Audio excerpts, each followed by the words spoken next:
Back in the winter of 2001, with several successful small fairgrounds already under my belt, I was looking to broaden my portfolio.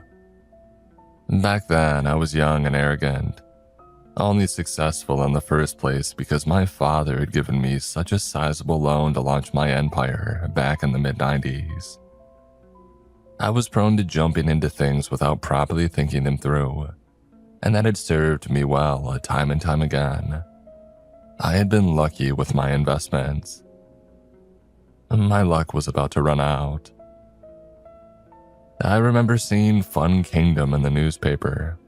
This old abandoned theme park had been gathering dust for 4 years, since its abrupt closure in 1997. There were red flags here, of course. I did my research and I should have paid more note to the strangeness of the park's abandonment. It had been, by all measures, a successful business for 20 years. Revenue was growing year on year.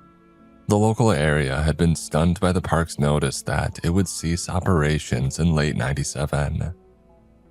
But as I said, I was young and dumb. I didn't think about the suspiciousness of a successful business abruptly closing down.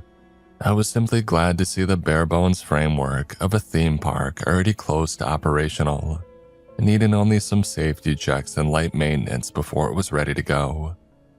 And with the name Fun Kingdom still being in people's minds, and the popularity of the place only 4 years prior, I saw this as a no-lose investment. The previous owners had done all the work for me. Here was a tried and tested business model, ready to go, and all I needed to do was buy my way in. The information at the bottom of the advert should certainly have clued me in to the peculiarity of it all. Ring the following number to talk price. No time wasters. Looking for immediate sale. I rang the number.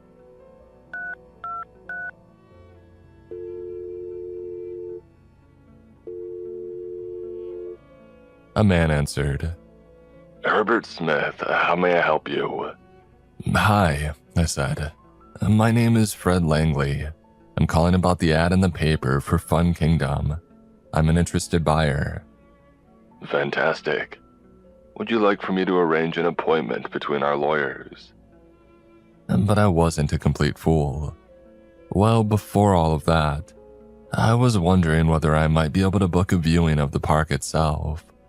There hung a few moments of silence in the air, heavy, and then Herbert sighed. Did you read the advert, Fred? I did.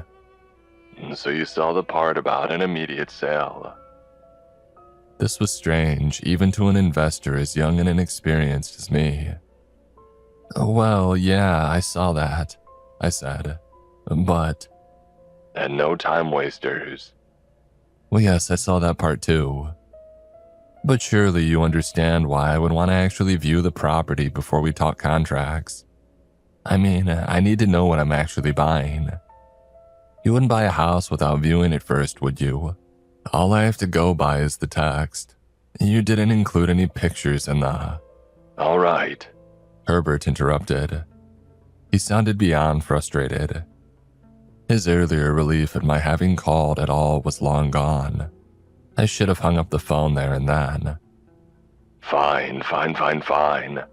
We'll arrange a viewing at Fun Kingdom today. I raised my brows. Today? He sighed. Oh, for the love of... No, today's fine, I said.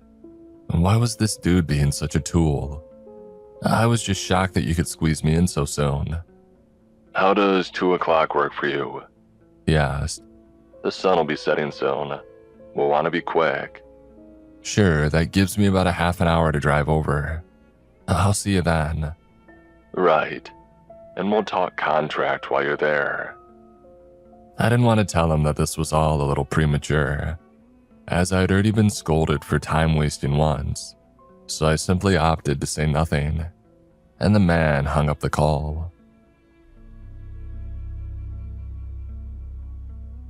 I let out a long breath, realizing that I had been holding it for a few seconds.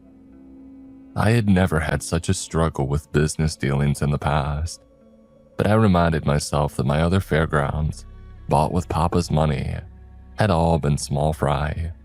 The dealings had been simple because there wasn't much to the land and the equipment involved. Fun Kingdom, on the other hand, was a large theme park. I had been there as a kid with my father, and it had blown me away. This would be by far the biggest investment that I had ever made, and it would take my empire to dizzying new heights. I was sure of that. I was willing to swallow my pride a little and deal with this grouchy old curmudgeon, Herbert Smith, just to get my hands on Fun Kingdom. Then again, he was the one who sounded desperate. His frustration was coming only from the fact that I wouldn't sign the contract sooner, wouldn't sign it without question. It was beyond bizarre to expect an investor to buy property without even viewing it. These were the early days of the internet, so there wasn't even a Fun Kingdom website to view, to get a good look at the current state of the place. I had seen it back in its heyday, but I knew that it wouldn't be quite in the same condition after 4 years left to gather dust. I wanted to see whether it fit the bill before rushing into a decision, even though I was fairly certain that I would still buy the property, even if it were a run-down and ramshackle mess. The inspection was more for the sake of maintaining my image as a serious buyer in truth. I was more than happy to rush through the proceedings and sign on the dotted line. I'm glad I didn't.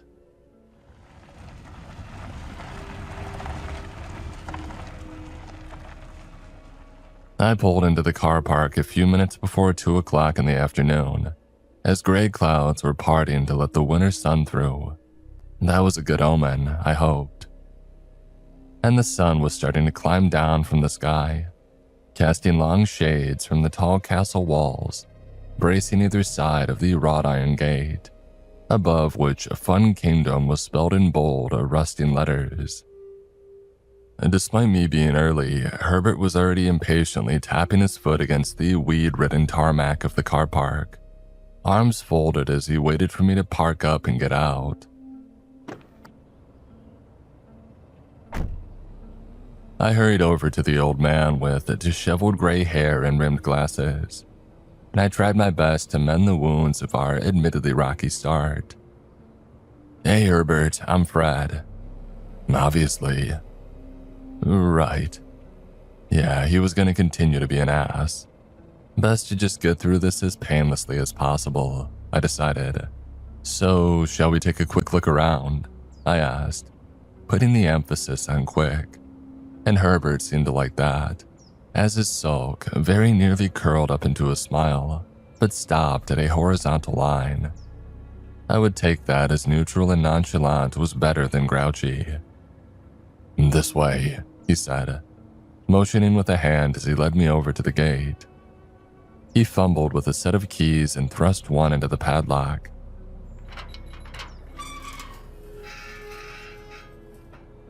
Which then came open with a not-so-satisfying groan, as if wondering why anybody would bother to return to this place.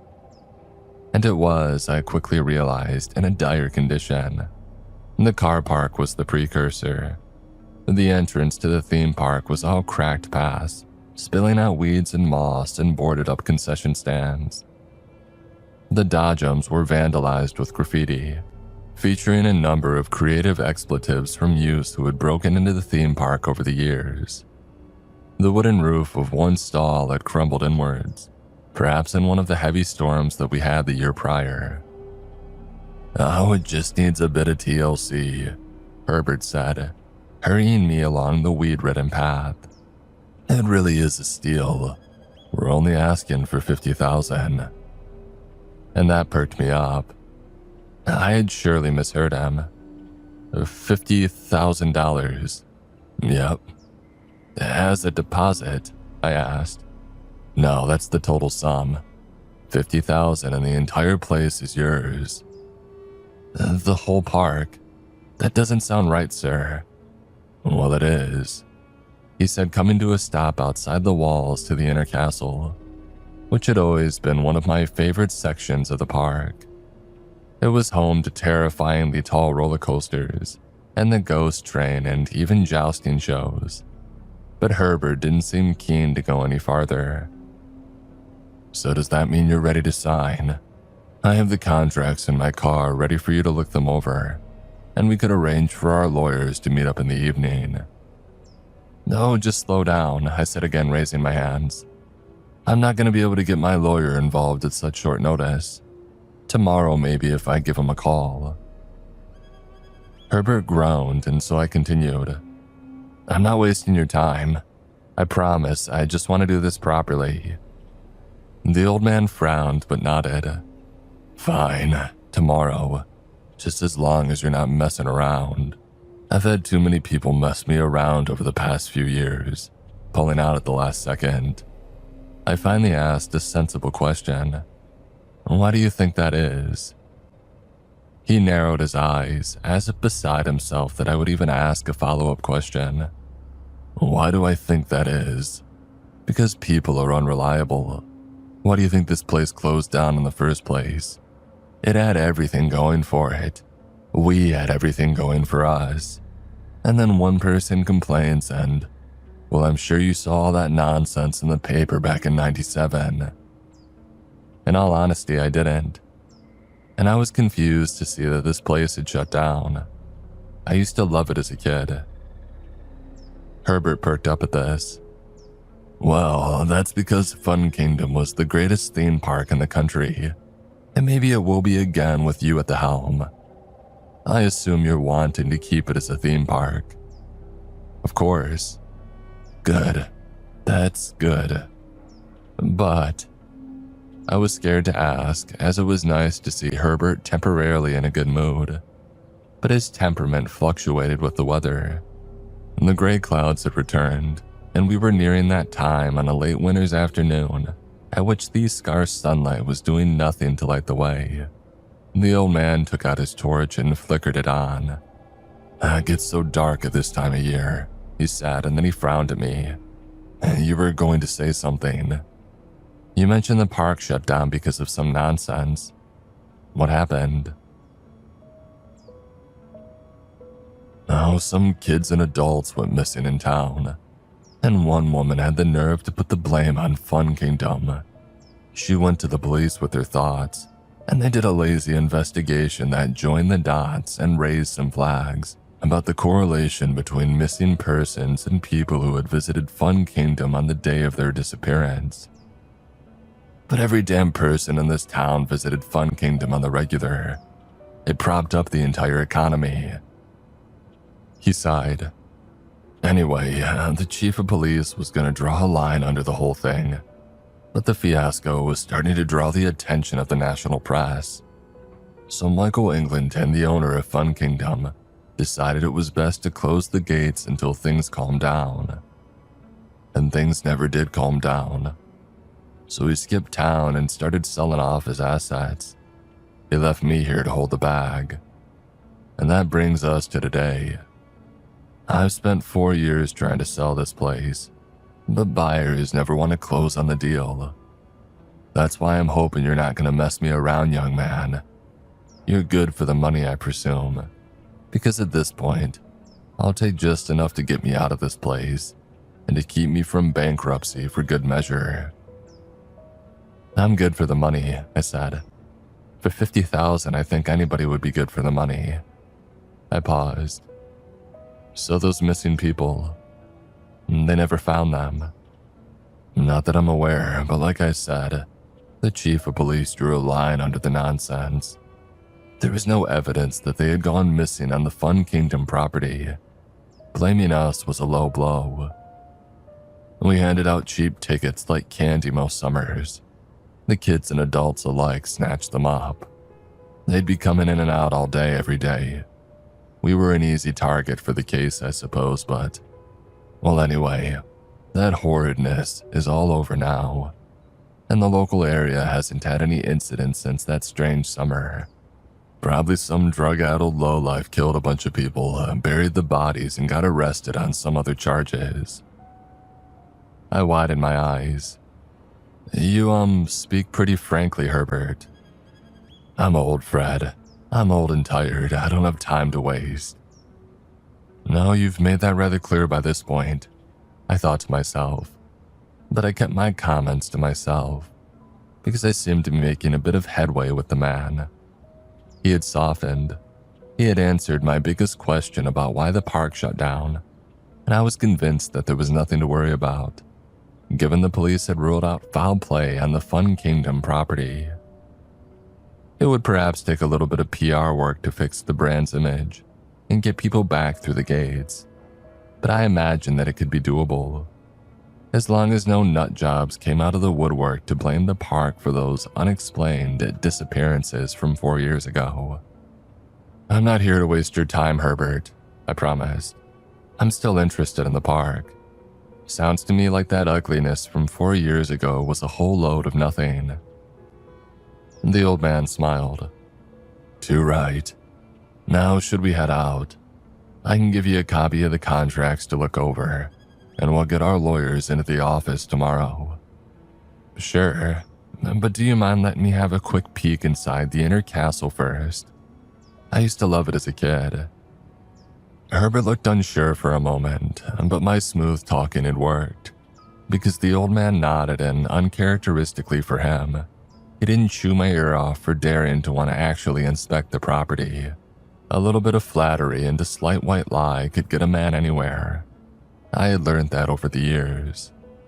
The man fished out his keys and took us over a drawbridge over an empty moat that used to be filled with water but was now filled with smashed liquor bottles and even a rusting shopping trolley. He then unlocked the second set of gates, which took us into the inner castle.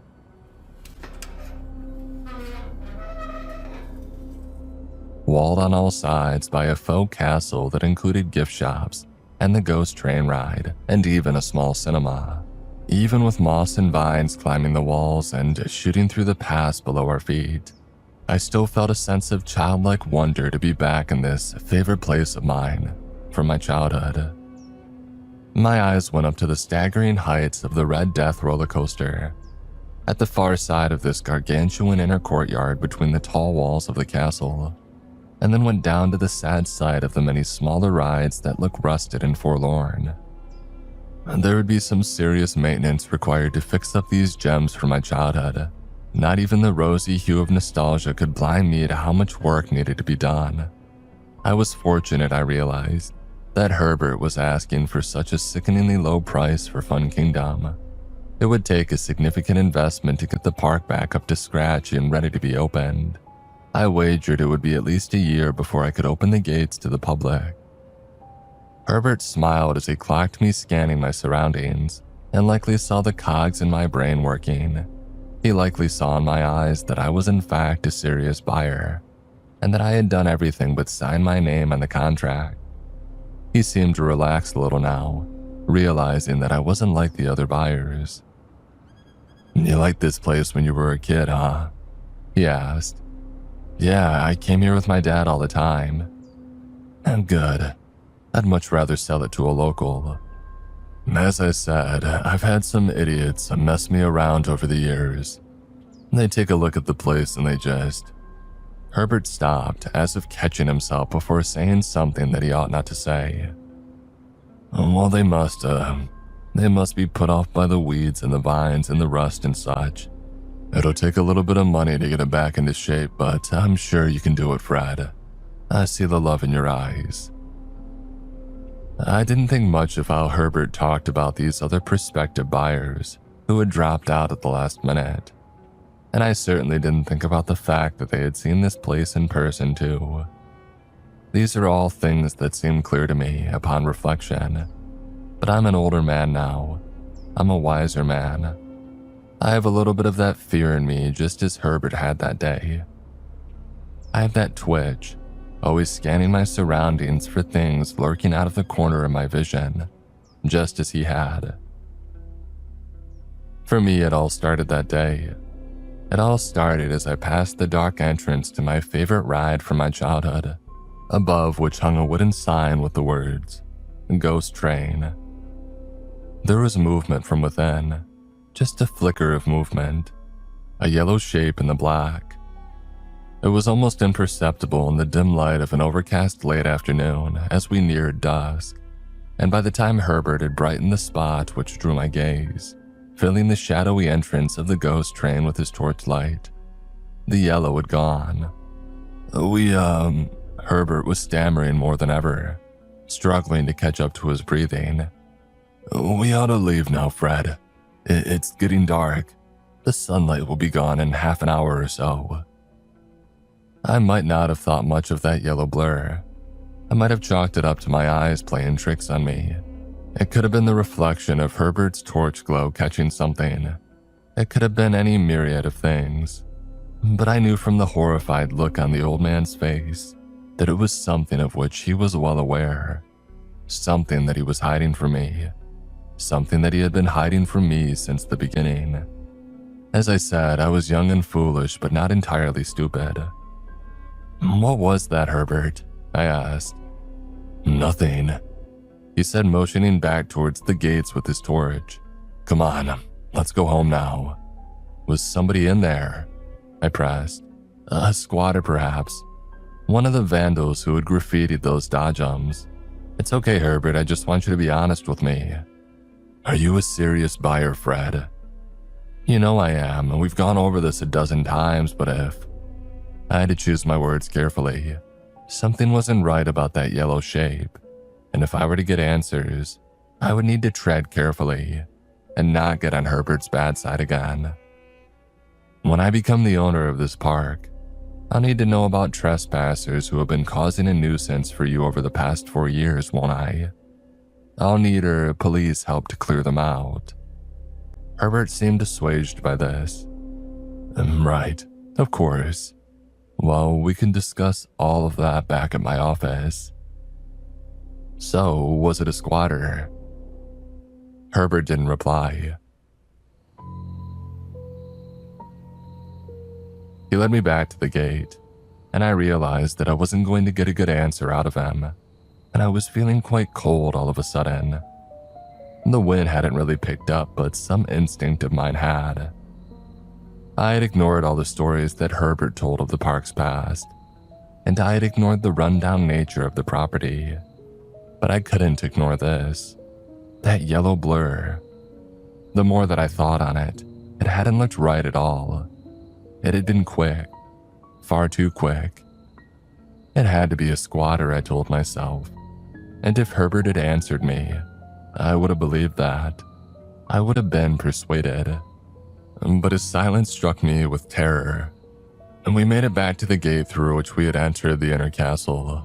But Herbert was frozen at the padlock, with his keys in hand. No, he said. No. No what? What's wrong?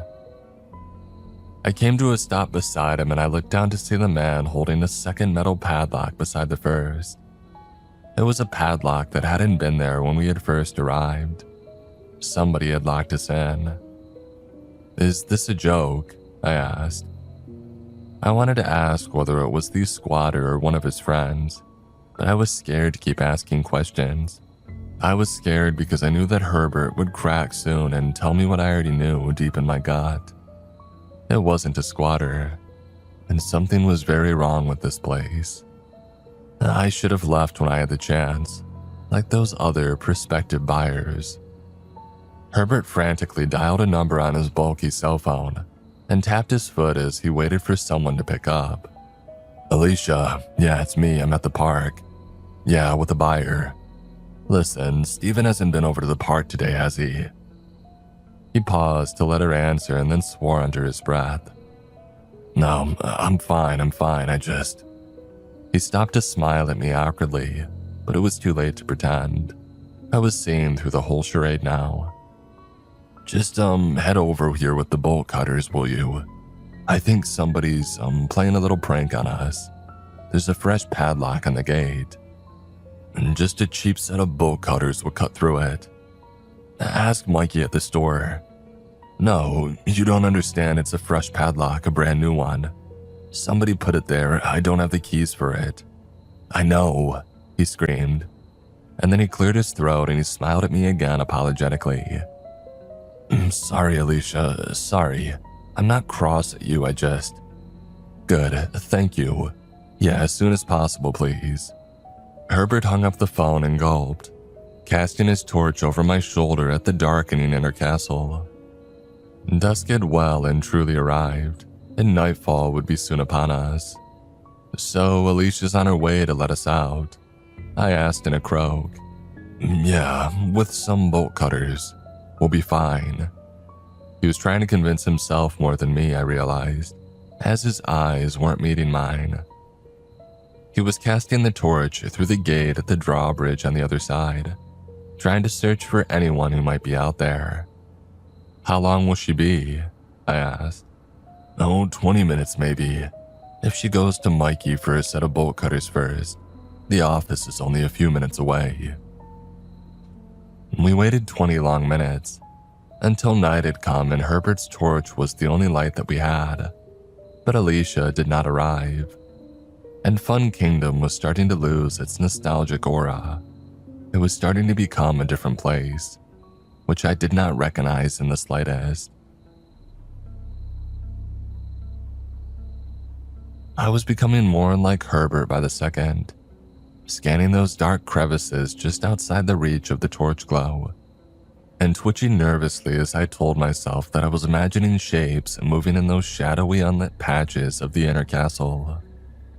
Herbert rang Alicia after another 10 minutes, but the call went to voicemail, so he rang the office instead.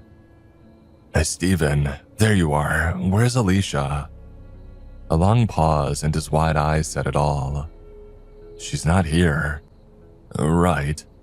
So she got the bolt cutters from Mikey, but are you sure she said that she was coming here? Maybe she had an errand to run first. And then he was shouting again. Yeah, Steven, I know I said it was an emergency, but Alicia's not always the sharpest tool now, is she? Look, you need to get over here. Yeah, now. Well, I don't know what to tell you, Steven, but she isn't here. Can't your wife go get your boy instead? This is an emergency, Steven. What? Don't you? Fine. We'll fetch the police then. Just anybody, or I'll call them myself if I have to. But my battery's getting low and you're right next door to the sheriff's office, so... He breathed a sigh of relief. Thank you, Steven. Yeah, get the chief over here now. Herbert hung up and pocketed the phone, and then he cast his torch around the unlit courtyard of the inner castle again, breathing a second sigh of relief as his glow caught no shapes moving about in the darkness. Good, that's good. Now we just need to wait for the chief of police to get here. What happened to Alicia? I asked. I don't know. Herbert snapped at me, and then he regained his composure. Sorry. I'm sorry, Fred. I was starting to lose my patience with the man. I mean, surely this gate isn't the only way out. We can't be walled and gated in. Well, we are. I guess you'll need to get this place up to code when you take over. And when I take over, I murmured. Sure. There was no chance that that was going to happen anymore. Some use had locked us into the inner castle, and now Alicia wasn't picking up her phone, despite having told Steven that she was heading here. So my mind was racing with possibilities. Horrible, horrible possibilities. What was the yellow shape that I had seen in the darkness? Tell me the truth, Herbert, I said. I think I deserve that, don't you? You're not telling me what we saw on the entrance to the ghost train. Herbert surprised me. He didn't shrug off my question this time, or at least he didn't shrug it off in quite the same way. It's best you don't know, he admitted defeatedly, giving up once again on his dream of convincing a prospective buyer to sign the contract for Fun Kingdom. All you need to know is that we're not safe here, and we should be hoping that Chief Jameson is already on his way over here, because we're running out of time. I frowned. Running out of time? Look, you're afraid of these squatters, and I'm afraid of them too now. So let's put our heads together. Let's think. There must be some other exit. There isn't. I don't mean an official way out, not a fire exit or something. Just come on, we could go into the castle walls and shimmy down into the moat from one of the windows or something. I laughed. Of course, then we would be stuck in a moat. Well, there is a drainage tunnel that cuts back out to a nearby road. Herbert frowned. But that sounds dangerous. And you just said that staying here was dangerous. So which would be worse? Waiting for the chief or trying to make our own way out? The old man was getting quite flustered now, looking around as if something might be in the shadows. Yeah, all right, let's head inside. Just stick close to me in the light. And be careful. I nodded and led the way to the door to the gift shop, and into the castle we went. Once he had cast his light around at the aisles and we had seen no squatters were in there, the old man seemed a little more at ease. I certainly felt better inside. With castle walls to protect us, what fears should we really have? I was shocked, of course, that there were no fire exits or doors that let us out other than the main gates. I made a mental note that it would be one of the first things that I would fix, and then I reminded myself to wake up, and that I couldn't possibly be moronic enough to invest in such a dangerous place. Hopefully Alicia was okay, and hopefully kids were just pranking us. But hope didn't settle me. I knew the truth. I knew something was not right with Fun Kingdom, and with the setting of the sun, I saw that it was not the place that I had come to love in my childhood. I understood why Herbert had been so keen to hurry me out before the antics began. Squatters, I told myself again as we worked through the gift shop, lit by Herbert's torch. It's only squatters, and this is just an old man who's had his fill of delinquents terrorizing him over the years. And hey, I didn't blame him.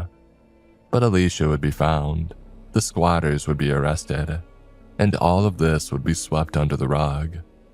And maybe once I had calmed myself down, I would even convince myself that this was a good investment after all. But that yellow shape in the dark, I couldn't stop thinking about that yellow shape. The windows at the far side of the gift shop overlooked the moat, and as the man scrubbed away some of the muck and filth from the old glass pane, he started to nod, entertaining my idea. It's not much of a drop, he said, starting to open the window. But now I was having second thoughts. Hey, maybe this is a dumb idea. The chief will probably be here in a minute.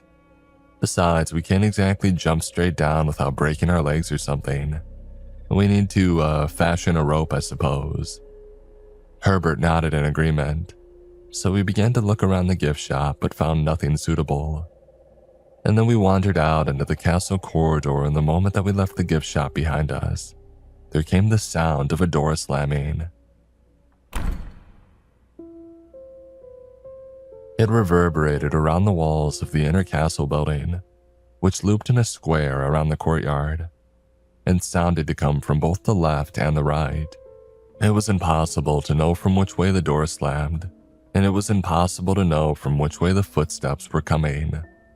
Loud clunking, grinding footsteps. Hardly footsteps at all. Herbert gasped and grabbed my arm.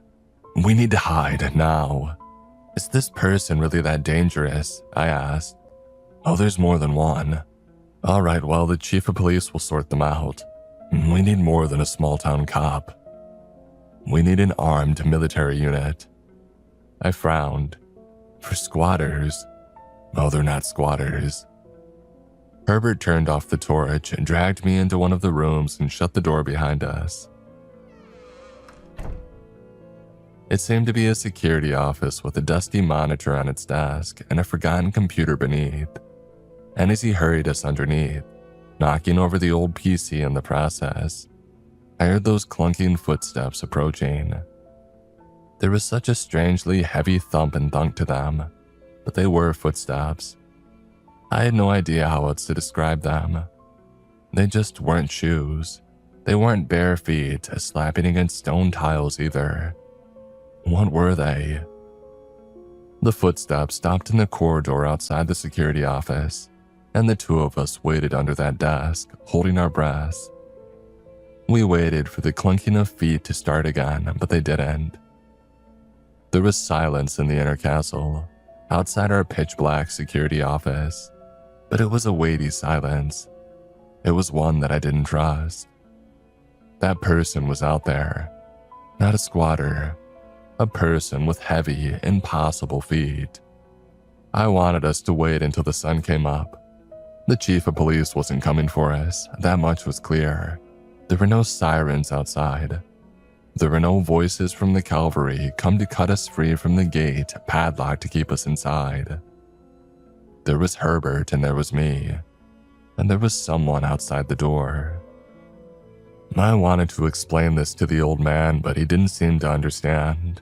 He chose to hope blindly that the terror had passed. After a few minutes of sitting in unsufferable silence, the man crawled out from his hiding hole and turned on the torch. I didn't even dare whisper for him to get back down, because the slightest sound would have given us away. I was sure that even the shuffle of him clambering up and the click of his torch turning on would have given us away. The person was still out there. That was what I wanted to tell him. He was too desperate to see that. Too desperate for us to find that rope, which we would scale the castle walls and escape to freedom through a drainage tunnel. Herbert abandoned caution and threw open the door to the security office. There was a moment's pause in which I wondered whether I had blown the whole ordeal out of proportion. And then came a metal limb and a yellow frilly sleeve, reaching into the room and seizing the old man by the neck. I put a hand to my mouth as Herbert screamed, and watched his metal fingers closed around his neck and drain the life from his eyes. And then came a resounding snap as the bone was broken and the old man's scream was extinguished. His limp body was then dropped to the ground. Tears filled my eyes as I kept my hands against my mouth, muffling any sound that might try to slip out, and the metal arm in its yellow sleeve retracted, and the sound of receding footsteps finally filled the air. I waited until the metal thing sounded distant enough, and then I made my exit. I scooped Herbert's fallen torch from the ground and went to the open door to the security office, and I peered out into the unlit corridor, casting the light both ways. My chest loosened a little as the glow caught nothing, so I made my way back to the gift shop. I was about ready to give up on our plan to escape. I was about ready to go back into the courtyard and try my best to scale that wrought iron gate, as impossible as that would have been. There was a slight gap between its top and the stone castle wall, so I told myself that that could have given me a way out, and maybe it could have. But I didn't make it a single step into the courtyard. In the open doorway between the gift shop and the outside world was a young woman in a yellow sundress, only she wasn't a woman at all, and I realized that I had recognized her from my youth. I recognized her from the ghost train ride. She was the animatronic at the end of the circuit, who stuck out arms and pleaded with the riders for salvation, pleaded to be freed from her ghost train prison. It seemed she had finally received her wish. I screamed and dashed across the gift shop, cutting through the aisles towards the windows on the far side, torch glow bouncing as my arms whirred like pistons. I saw in the reflection of the glass pane that the woman was on all fours, limbs slamming into these stone tiles behind me, and she knocked over a shelving unit atop her, buying me a moment more time to escape as she tried to shake off the fallen gift shop items and regain her footing. I went to the castle window that Herbert had opened and glanced behind me to see the animatronic woman approaching on all fours, like a well-garbed animal, and screeched in terror as I hoisted myself over the bottom of the window frame. I gripped both hands around the stonework, sliding my body down, and there I hung over the edge, looking down at the moat about 15 feet below. There was no time to find a rope or a ladder or some way of getting down safely. I was thinking about how to drop without twisting an ankle, but there was no time to think either. That robot woman, whose paint had rusted over the years to leave behind only a metallic dome, opened her jaws wide and brought those metal gnashers down on my hands. She cut right through the bone and down to the other side, severing my fingers. I fell screaming into the moat, and I landed on my ankle painfully.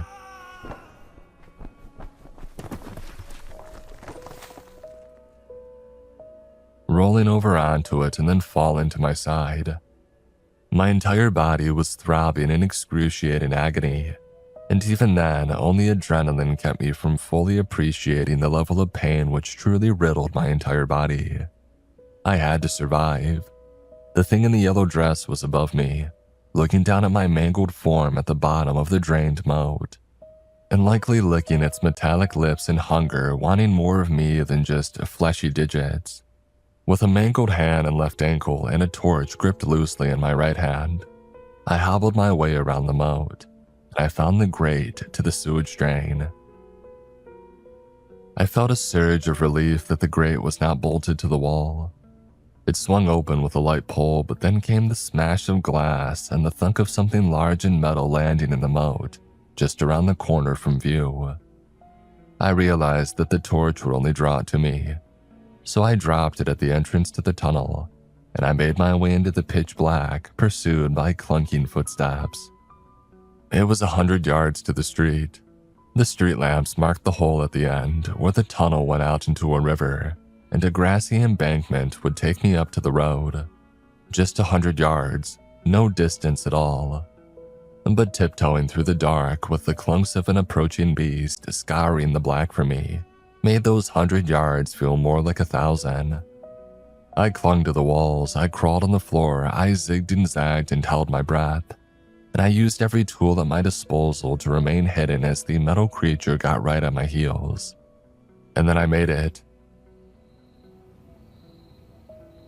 I was out on the river. I looked back to see a blank metal face staring at me from the dark of the tunnel, and then they slipped back into it. I never contacted the owners of Fun Kingdom again. I never contacted the police. I never went back to the town. I ran and never looked back.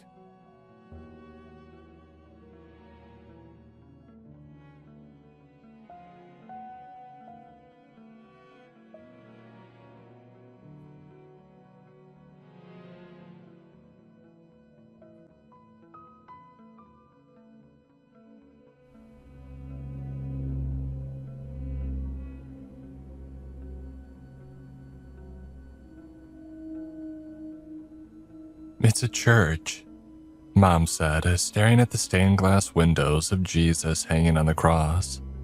Her narrowed eyes and pursed lips told me she was clearly holding back additional commentary.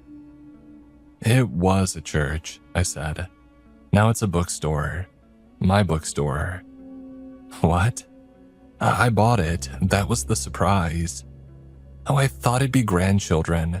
You made it seem like grandchildren, Lillian. In fairness to me, I am increasing the flock. Not funny. Yes, it is, I said with a smile. I'm thinking of calling it the Church of the Perpetual To-Read List. But it's a church, darling. In a previous life, yes, it was a church. Now it's a bookstore. And churches don't have previous lives.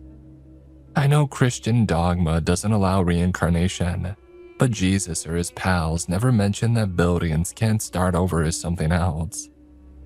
I just don't know who would buy books from a church is all. Mom, the best-selling book of all time is the Bible. I feel like you're not understanding the basic premise here. Oh, Lillian, I understand the basic premise. I just don't understand why you picked this place to open a bookstore. It was either this place or Kitty's hot mama's house, but that place is still in business. Oh, Lillian, please, in front of a house of worship, she said, walking inside the building. We were still moving in, so the building was half church, half bookstore, but it still received the full mom judgment. She walked around, running her fingers over some pews and checking how dirty they were. Admittedly, they were still filthy because I was currently removing them, but the store was coming into shape. I was scheduled to open in 2 days, so I had basically been living in the store to get it finished in time. So, I'm thinking of having new releases up front, couches where the pews are, The front desk floating in the middle, an entire section over here for romance and romance fantasy books, and a coffee stand with free mugs with purchase.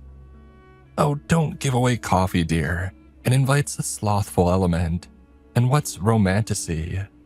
Books where fantasy creatures do what typically happens in the back of cars on prom night, often in graphic detail. Mom crinkled her face. And these kind of books are popular. Not the most popular. And no wonder the modern world is in the shape it is. Lil, is this the last of the books? And Jason asked, taking off his well-worn Phillies cap and wiping his brow. Well, this shipment, yes, but another one's due later today. It never ends, he said, shaking his head. Jesus, this humidity's gonna kill me. Oh, Jason, please don't blaspheme in the Lord's house, I said with a wink. I wasn't doing anything. I was appealing to a higher power. Are you two quite finished with your little rat-a-tat? Oh, we've been at this for days. I'm too tired for rats or tats, Jason said. What do you think of the place? It has all the charm of a small-town church. Yeah, it's what we're going for, I said, adding, praise be. Amen, Jason said. Well, your little jokes aside, I admire what you two are doing here. I'm a big fan of literacy in third places. You're building quite a nice hangout spot for the town. So kudos to you both. Thanks, Mom, I said. Seriously, it means a lot. Oh, I knew you had it in you, she said. I didn't imagine it would take this long to find it, but better late than never. There it is, I said with a chuckle. That's the mom I love. Did Lil tell you about the basement? Jason said, changing gears. I didn't know churches had basements, Mom said. Though I suppose you need a place to keep the crackers and wine for service. You make it sound like they serve hors d'oeuvres. I think that's where the priests used to live. Tight but cozy. Noisy too, I said absent-mindedly. What? Mom asked. How so? Jason looked at me annoyed. I sighed. This was my mistake and I was going to have to guide us out. Well, sometimes when you're down there, you hear voices. Voices? Mom said, surprised. Voices, breathing, some knocking, I said. Could just be the church settling. Or the good Lord making himself present, Jason added, trying to smooth out my rough road. Oh, Jason, dear, if the walls are breathing, it's not God's work. Try the guy a little south of here, Mom said, shaking her head. Did you know about this when you bought the place? It didn't come up. We have since sacrificed a virgin to appease the gods, and that seems to have worked. Oh, very clever, Lil. We're making it our horror section, Jason said. It's got the vibe for it. I've been working on dressing it up. It's his pet project, I said. And just then, my mewing orange tiger-striped cat joined us and gave me the perfect chance to shift gears away from the breathing walls. Speaking of, here's Mookie Pets. He's the grandson that you were hoping for, Mom. Lovely. Hey boy, how are things out in Sky's End? Busy. He meowed, flopped onto his back, and rolled into my feet. I reached down and scratched his belly. He rolled back and forth for a bit before popping up, wrapping himself around my legs and sprinting off into the church. Is it sanitary to have a cat roaming around? Oh, Mookie's good people. Plus, he's got a job. He keeps mice and rats out. It remains to be seen if he's even capable of that, Jason said. So far, all I've seen him master is sleeping in the sunbeams from the stained glass. Oh, he works at his own pace, I said. If you're too hard on him, you'll give him a complex, and then he'll be a weird adult. Oh, he might even buy a church and turn it into a bookstore, Mom said with a nod. I laughed. She's still at her fastball. Is the basement ready to be seen? Oh, not just yet. Close though. The body parts we ordered haven't come in. It is so hard to find a reliable grave robber these days. Jason, I don't know how you put up with her. He hugged me around my waist. Oh, who doesn't love a challenge? Hey, I said, playfully smacking him. That and you love me. That and I love her. No, we all do, Mom said. Though some days are harder than others. Oh, it builds character, Mom. Knock, knock, came a sing-songy voice from the front door.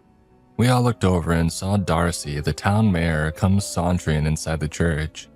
She was always this chipper, which is probably why she had been elected 6 times in a row.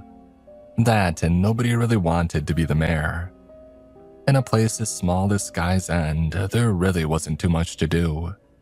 It was the perfect job for somebody who needs to stay busy with minor tasks. And Darcy, how goes the mayoral dealings today? Oh, you know, the fun never stops. Had to remind Jeff at Jeff's Market not to feed the raccoons at night. I'm afraid he's domesticating them. I've seen so many of them around the church at night, I'm thinking of hiring them as security. Darcy sighed. They're not even afraid of people anymore. I went out last night to check on some noises that I heard behind my shop, and I saw 10 of them standing there just waiting for a handout. Those things are disease-ridden, Mom said.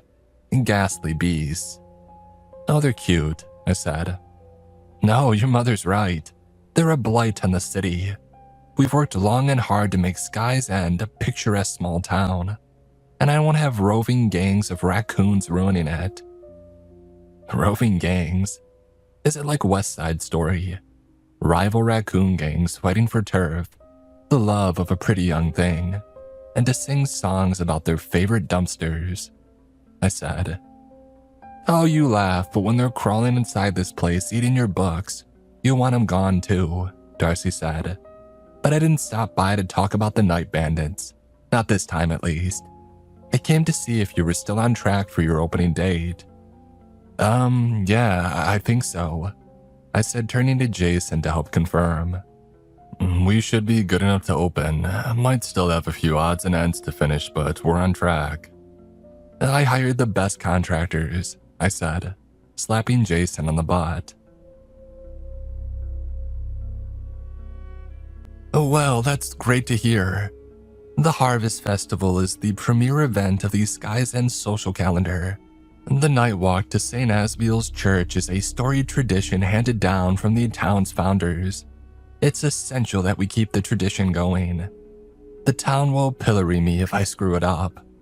We've already promised our sponsors that we would be ready to go. We have to be ready to go. I know it looks dusty in here, but we're gonna be okay.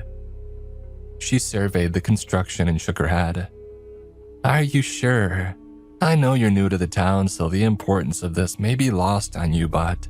Darcy, I said, interrupting her nervous breakdown. If my man says that we're on track, I believe him. We're golden. She turned to Jason. Are you sure? Positive. It looks worse than it is. My daughter is a lot of things, but a liar isn't one of them. If she says it'll be done, it'll be done. I give you permission to unclench, I said, touching Darcy's tensed shoulders. She must have believed us, because her whole body relaxed. She smiled and gave me a small clap.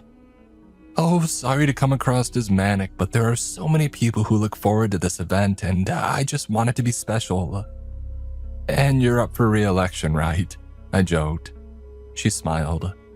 Well, that might be a secondary reason, yes. You are a bright one. At least 60 watts, I said. Well, I'll leave you to your, cleaning. I look forward to seeing it all done, she said. She saw the sign for the large romanticy section and squealed in delight. Oh my, is this area going to be all romanticy? Yes, ma'am, all the fairy love and fun that's fit to print. She lowered her voice and smiled. Don't tell anyone, but that's my favorite genre. So spicy yet so fun. Hey, your secret's safe with me, I said. Come by when we're officially open and I'll let you take the pick of the litter. On the house. Oh, I'm gonna take you up on that offer, dear. Darcy said, nearly floating out of the building. As she left, I turned to Jason. Did I just bribe the mayor? Sounded like it, Lil. I think I just became involved in a political scandal. I'd call you Deep Throat, but your mother's nearby, he whispered. Oh, Jason dear, can you help me bring in my things from the car? I'd like to get my room set up before nightfall, and I would hate to be accosted by roaming raccoons, she said, apparently not hearing his joke or choosing to ignore it. I kissed Jason on the forehead and the two of them left to bring Mom's stuff into our little house across the street. I watched them go and felt a strange emotion overtake me. Happiness. It felt weird, like putting your tongue on a 9-volt battery. With everyone gone and Mookie running around doing God knows what, I had a little time to do a walk around the church and take stock of what else I needed to do.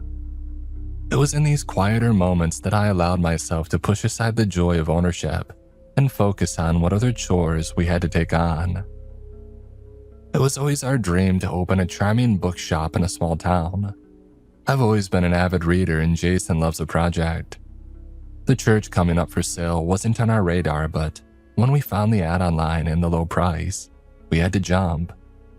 Dreams don't wait for the perfect time to happen. They just do. It had been a hectic month. Pulling the rows of church benches and pews was a nightmare, but once they were gone, the true vision of the store took shape. It was quirky and unique, but I found that all the best bookstores were. My favorite from childhood was an old converted bank. The vaults held different genres.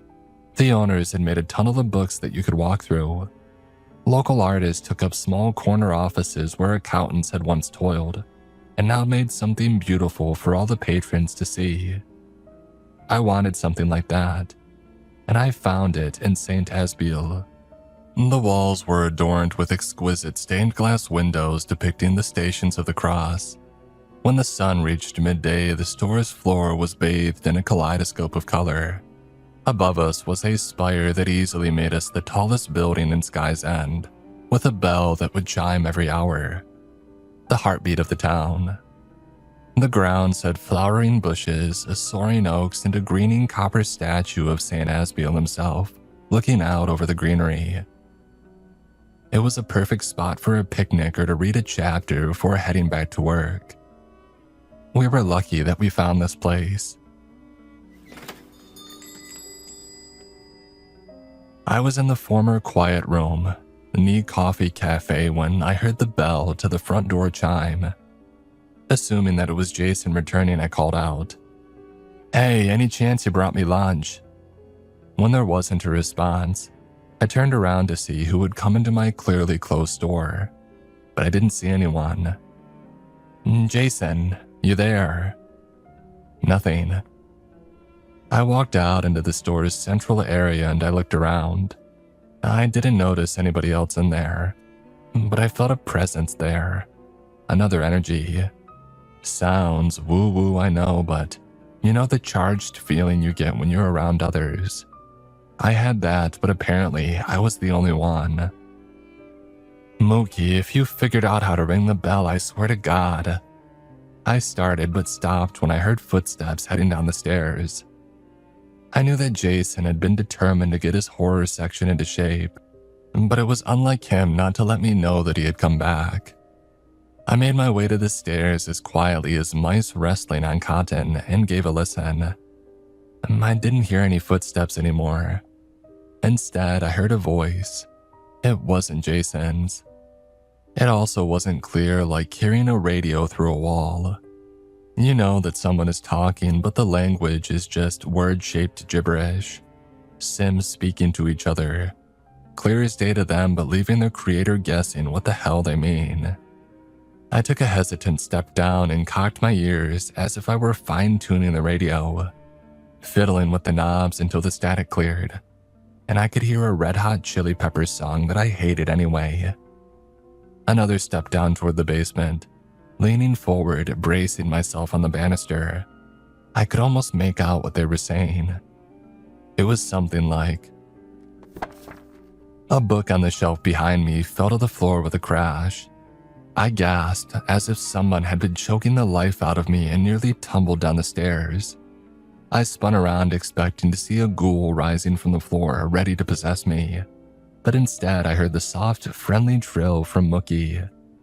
He lay down on the shelf and knocked off 2 more books. I caught my breath and laughed, and I brought my forehead against his. "You're so lucky that you're darling, because otherwise I'd boot you outside to fight off those gang-affiliated raccoons." Once my heart jumped back into my body and started working again, I leaned down to listen for the voices, but I heard nothing. I chalked it up to a radio outside and then decided just to not think about the bell ringing or the footsteps that I'd heard. If there were ghosts, let them be welcoming. I can't have them scaring away sales. Mom had insisted on taking us out for breakfast the following morning. There aren't a lot of choices, and so we went with Sweet Lou's Diner on Main. Sweet Lou was as brassy as a Ninth Ward band with sass to spare. She wouldn't be out of place in a 40s noir movie, which I found charming, but results may vary. "Oh, hey doll, how goes the old sit-stand Neil house?"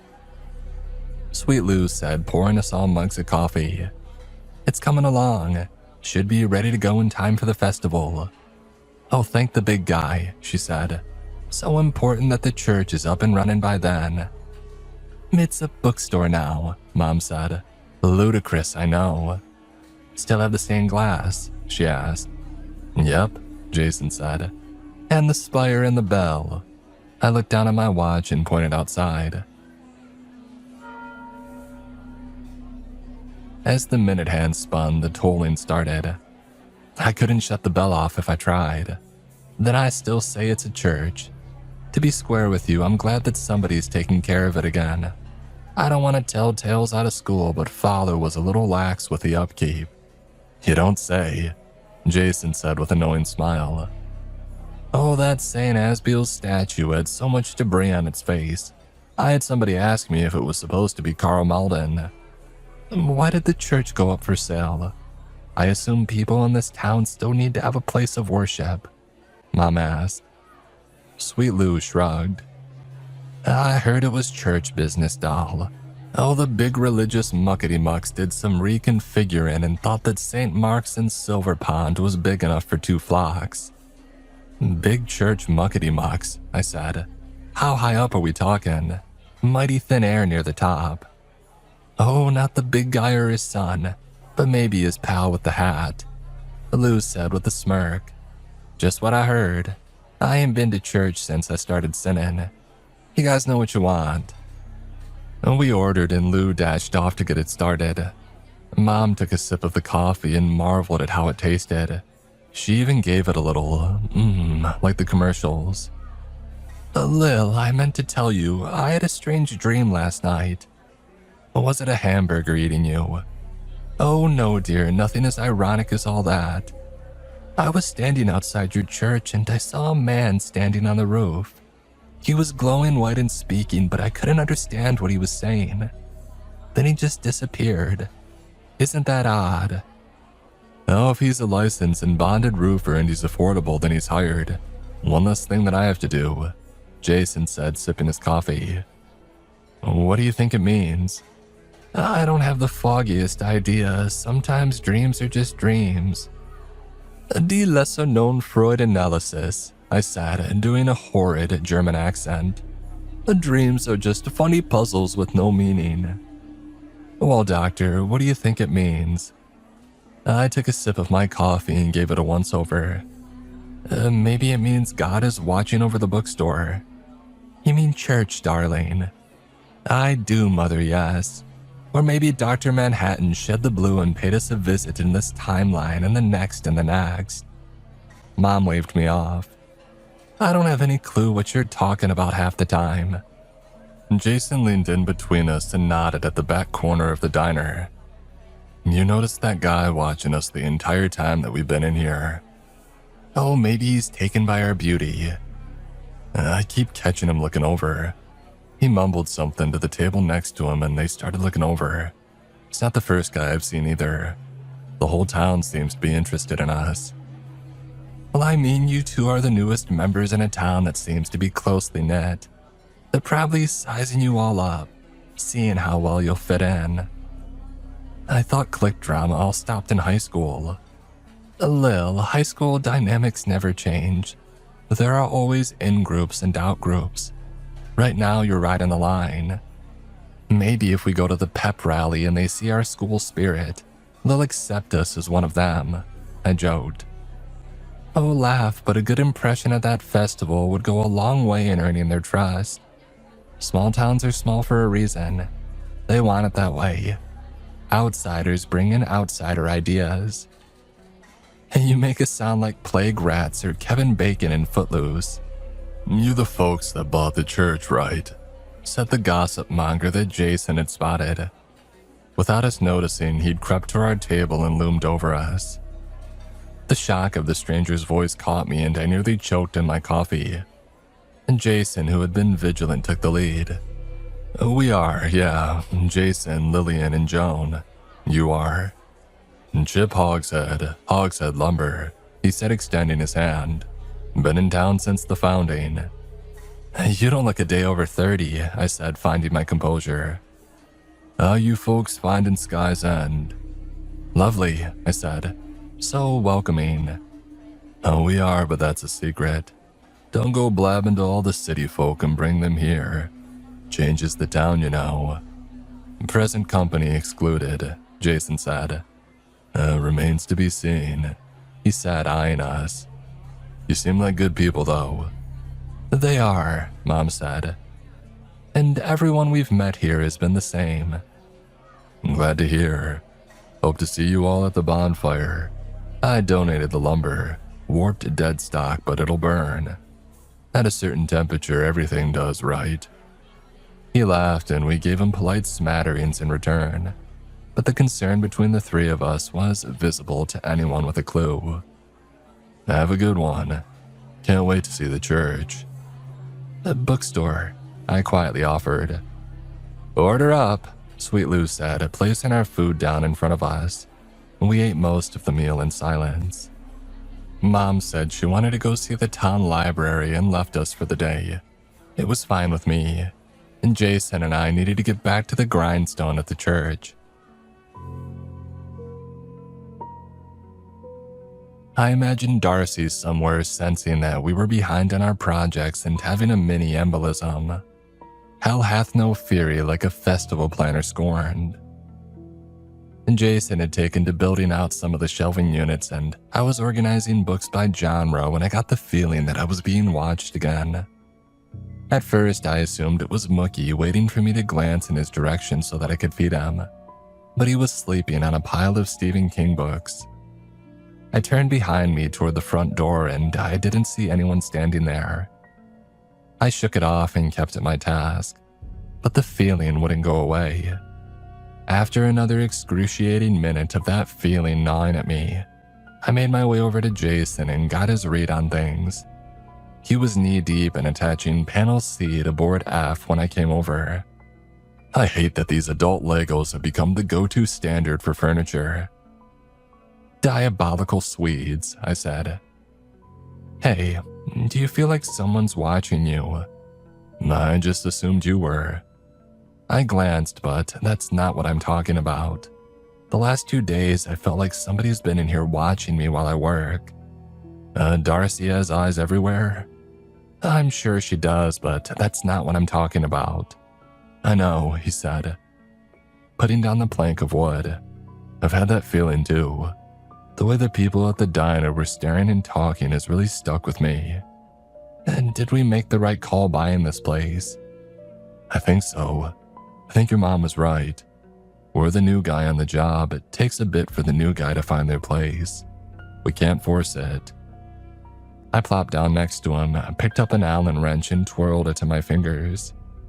I just want this awkward stage to be over. Jason spoke, but the sound of a stack of books crashing to the ground near the back door shut us up. He glanced at me and pointed for us to move closer to the source of the noise. He floated across the floor, careful not to make a sound, and I felt my heartbeat tick up. I crouched and slowly slunk to where he was standing. From our vantage point, we could see that our back door was open. There was a strong wind and several of the books had flipped open, and the pages turned as if a meth-addled ghost was speed reading. I saw Jason's shoulders relax. He turned back to me and whispered, "I think the wind blew the door open. I should replace that latch." In the shadowy area about 10 feet in front of us, we heard the skittering of sharp nails on the wood floor. Jason ran over and caught sight of something small and furry, dashing off deeper into the stacks. "It's a raccoon." "What?" I said. Behind me, I heard the soft tapping of nails on the floor. I turned back and saw several other raccoons scattering away from us. I don't know what came over me, but I started chasing after them. They moved quickly, but their little paws failed to find purchase on the ground. The last one blew a tire and slid into the bookshelf. As it rolled onto its back, and I got a look at its face, I screamed. There was a person's face staring back at me. Raccoon's body, human face, all terror. "The hell?" I screamed and fell back onto my ass and kicked away from it as hard as I could. My yell was so loud that I was afraid that I would shatter the stained glass. The raccoon flopped back onto its feet and sprinted like a bat out of hell through the maze of bookshelves and out of sight. Jason came running over, helped me off the ground, and tried to make sense of my rambling. Lil, you're not making any sense. The raccoons were eating a human face. It had a human face." Jason laughed. I don't think he was making fun of me, I just don't think his brain could process that sentence in any logical way. The idea of it was so absurd, and yet I had seen it. Once his titters died down, he asked, "Are you sure it didn't have a mask on? It might have got tangled up with some Halloween decorations before it came in." "No, it had a face, and it looked familiar." "Lil, did you hit your head when you fell or—" "Jason, I'm serious. I know what I saw." The church's front door burst open. It was Jeff from Jeff's Market. He looked disheveled. His wet, sweaty hair slicked back behind his ears. His dirty, puddle-brown eyes were manic, and he moved with the grace of somebody with 2 left feet. He stumbled into the store, looked me dead in the eye, and said, "Did you know that you had about 6 raccoons run out of here?" "It's why I screamed, Jeff," I said, trying to compose myself. It didn't work. My whole body was still trembling. "Oh, that's the midnight brood," he said, glancing to and fro to make sure that we were the only ones who heard. "Not sure why they were out already. It's not like them at all." "What?" "Those things are everywhere. I'd started tracking them at night." "Darcy said you were feeding them," Jason said. "Yeah, that's what I told her," he said, closing the door behind him and walking toward us. "But it's not true. I started noticing their strange behavior when I bought the store about a year ago. They moved in a pack from building to building every night." "Looking for food?" Jason asked. "I've never seen them eat. I even left out cake for them to try." "They left it alone." "What are they doing?" "I don't know, but it's not natural. I brought it up with the town officials, but they said I'm crazy. Said rural raccoons act differently than the ones that I'd seen in the cities growing up." "Have you ever, seen one with a human face?" Jeff paused and then shook his head. "Never, why?" "She was reading one of the new horror books that we have in." "She's only joking," Jason said, coming to my rescue. "You're new here too." "I was the newest one before you. Was going to buy this building actually and turn it into an event space. And J.C. Hall. And then the store came up for sale after Mr. Greggio died. The small town grocer seemed like less of a headache than an event space. I switched up. Have you noticed the townspeople? Watching you, well yeah, they do it for a while. I think people were mad that I didn't go forward with the event space.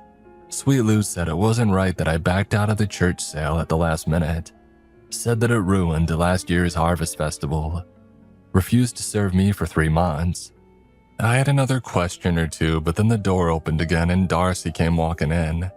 She was as put together as I had ever seen her, dressed as sharp as a knife blade with makeup and hair to match. "Oh howdy, coming by for the daily drop-in. It looks worse in here than before. The church will be ready, correct?" Jason stepped up.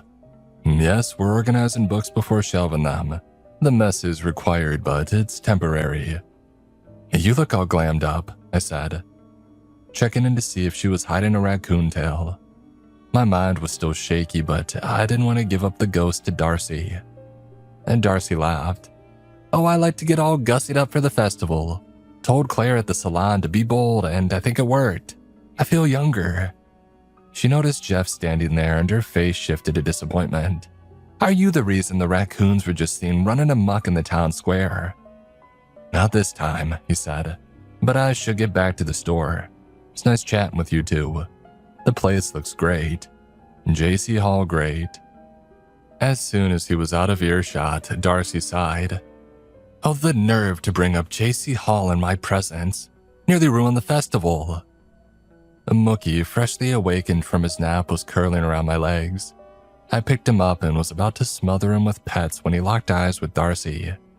He howled, shot out his nails, and clawed away from me. He went behind a pile of books, but his attention was solely on Darcy. "Jesus, Mook, you gotta cut those nails." "Oh, he's shy," Jason said. "I'm nice," Darcy said, waggling her fingers at Mookie. "We can be friends." He let out a guttural yowl and sprinted for the basement stairs. A second later, he was gone. The silence in the room was deafening. Don't take offense.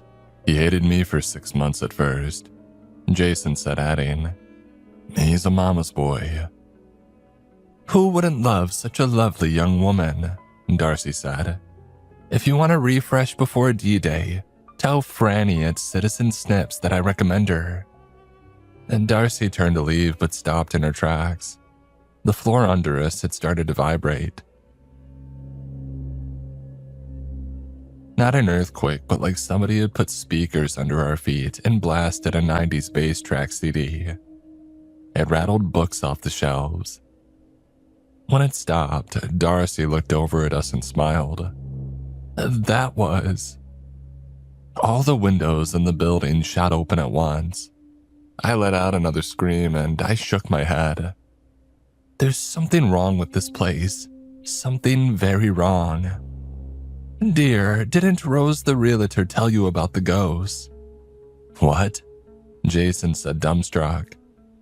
"Oh, Rose," Darcy said, shaking her head.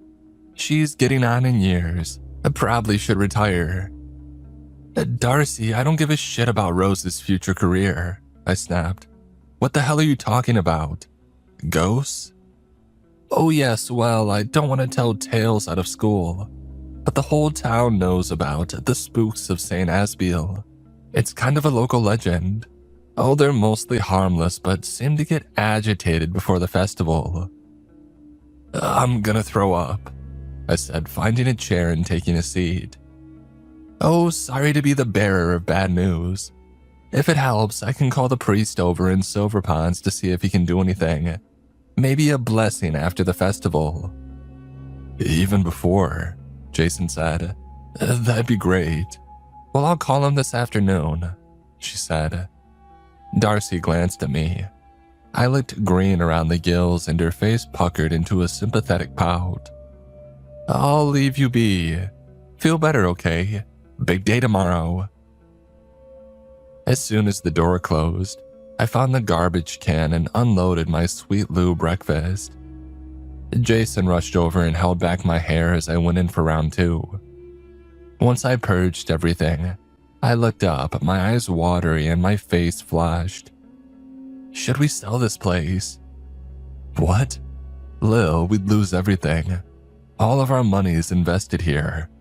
I quit my job to dedicate myself to this dream." I know, I said, spitting out the last remnants of breakfast into the can. "But this is starting to feel wrong. Maybe God is giving us signs to leave." The church bells began chiming. "A very subtle God," I muttered. The front door opened and Mom blew in like the wind. She had a bag slung over her shoulder stuffed with library books. She glanced around at all the open windows and shook her head. "Are you fumigating?" She stopped when she saw me, sweaty and clutching a garbage can. "Oh, Lil, have you been sick?" Must have been something that I ate." "It was those pancakes. I didn't like the look of them. Anyway, I went to the charming little library down the street and started looking up anything that I could find on the church's history. I had never heard of St. Asbiel, Anthony, Christopher, Michael, Francis. I've heard of them. But Asbiel, no. So I grabbed this book," she said, hauling out a book the size of a Buick. "A complete guide to saints, angels, and demons. It seemed very thorough." "Does it double as a weapon against demons?" I jokingly asked. Mom ignored me. "I also wanted to know a bit more about this town. Everyone here seems so intent on keeping up traditions and all that. I assumed there would be a robust selection of historical books to read, but there wasn't." "Oh, where did the rest of those books come from then?" Jason asked, nodding at her full bag. "Oh, Silver Pond's public library. I asked about Sky's End, and they told me all about the town and this little church of yours." "Bookstore. Turns out the church higher-ups, whoever they are, did not close this church. They had no idea what I was talking about. Same with the Harvest Festival. They'd never heard of it. Isn't that odd?" I shared a glance with Jason, who nodded. Maybe it's a close-knit Sky's End tradition. You heard the lumber guy talk about bringing in city folks." "Oh, funny you should bring him up," she said, pulling out a dusty old tome. "I asked if there was a book about the town's history, and they gave me this one about all the local towns in the area and their founding. The section on Sky's End was very thin, but there was a drawing of some of the town's first inhabitants. Tell me, does this man look familiar?" She held up a book and pointed to an ancient sketch on yellowed paper. At first, I couldn't place it, but then it clicked. "That's the lumber guy," I said, my jaw open. "Chip Hammers." "Hogshead," Jason said. "Hammers?" "Hey, cut me some slack, I just yacked," I said. "But yeah, there's a strong family resemblance." "I have a theory, but it's a bit out there," Mom said. "I don't think."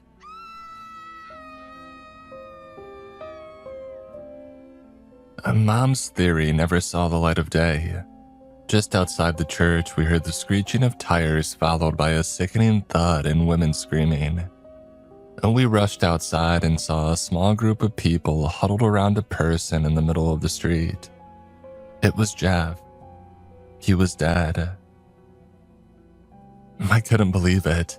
Jeff was dead. He had been inside our shop just minutes before, and then he was a slab of dead meat in the middle of the road.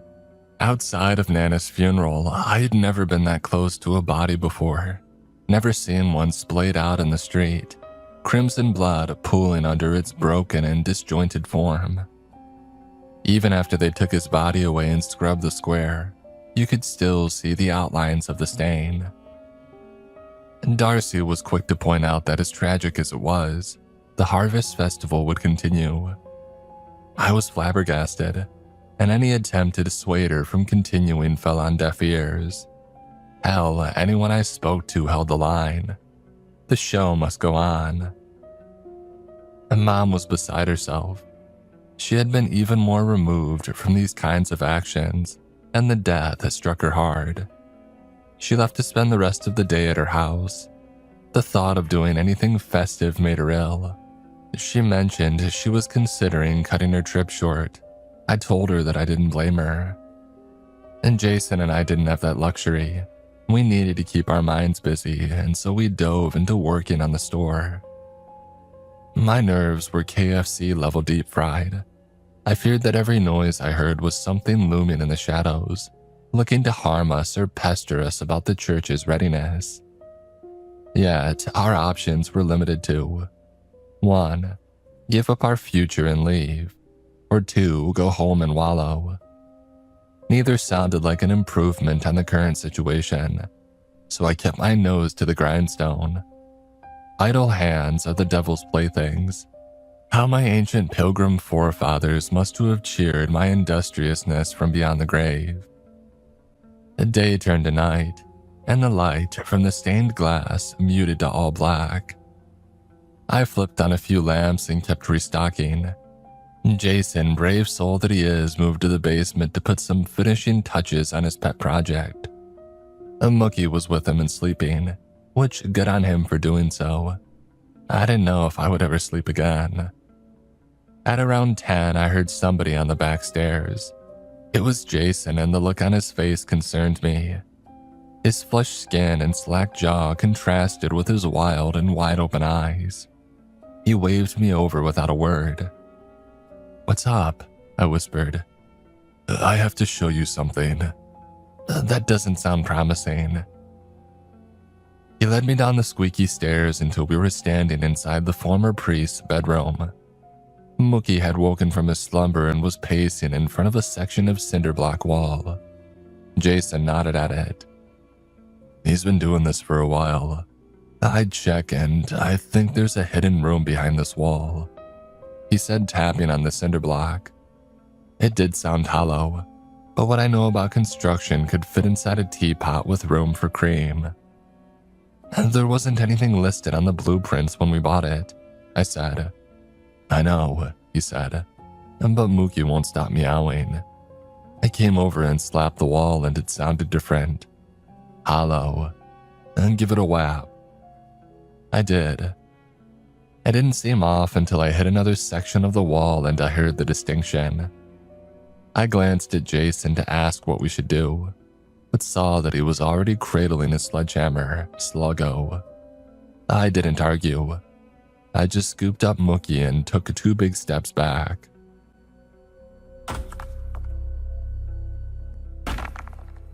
And Jason swung the hammer like Thor, and after several solid hits, the cinder block crumbled.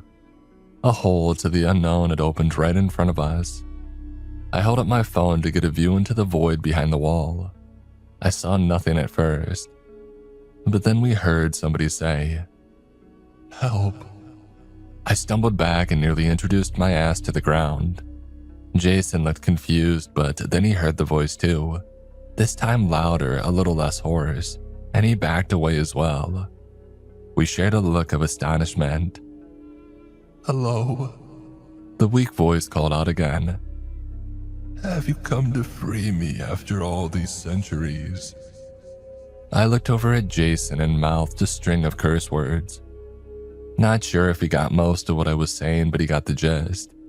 I had about 9 million questions to ask, but my brain and mouth couldn't come to an agreement about which to ask first.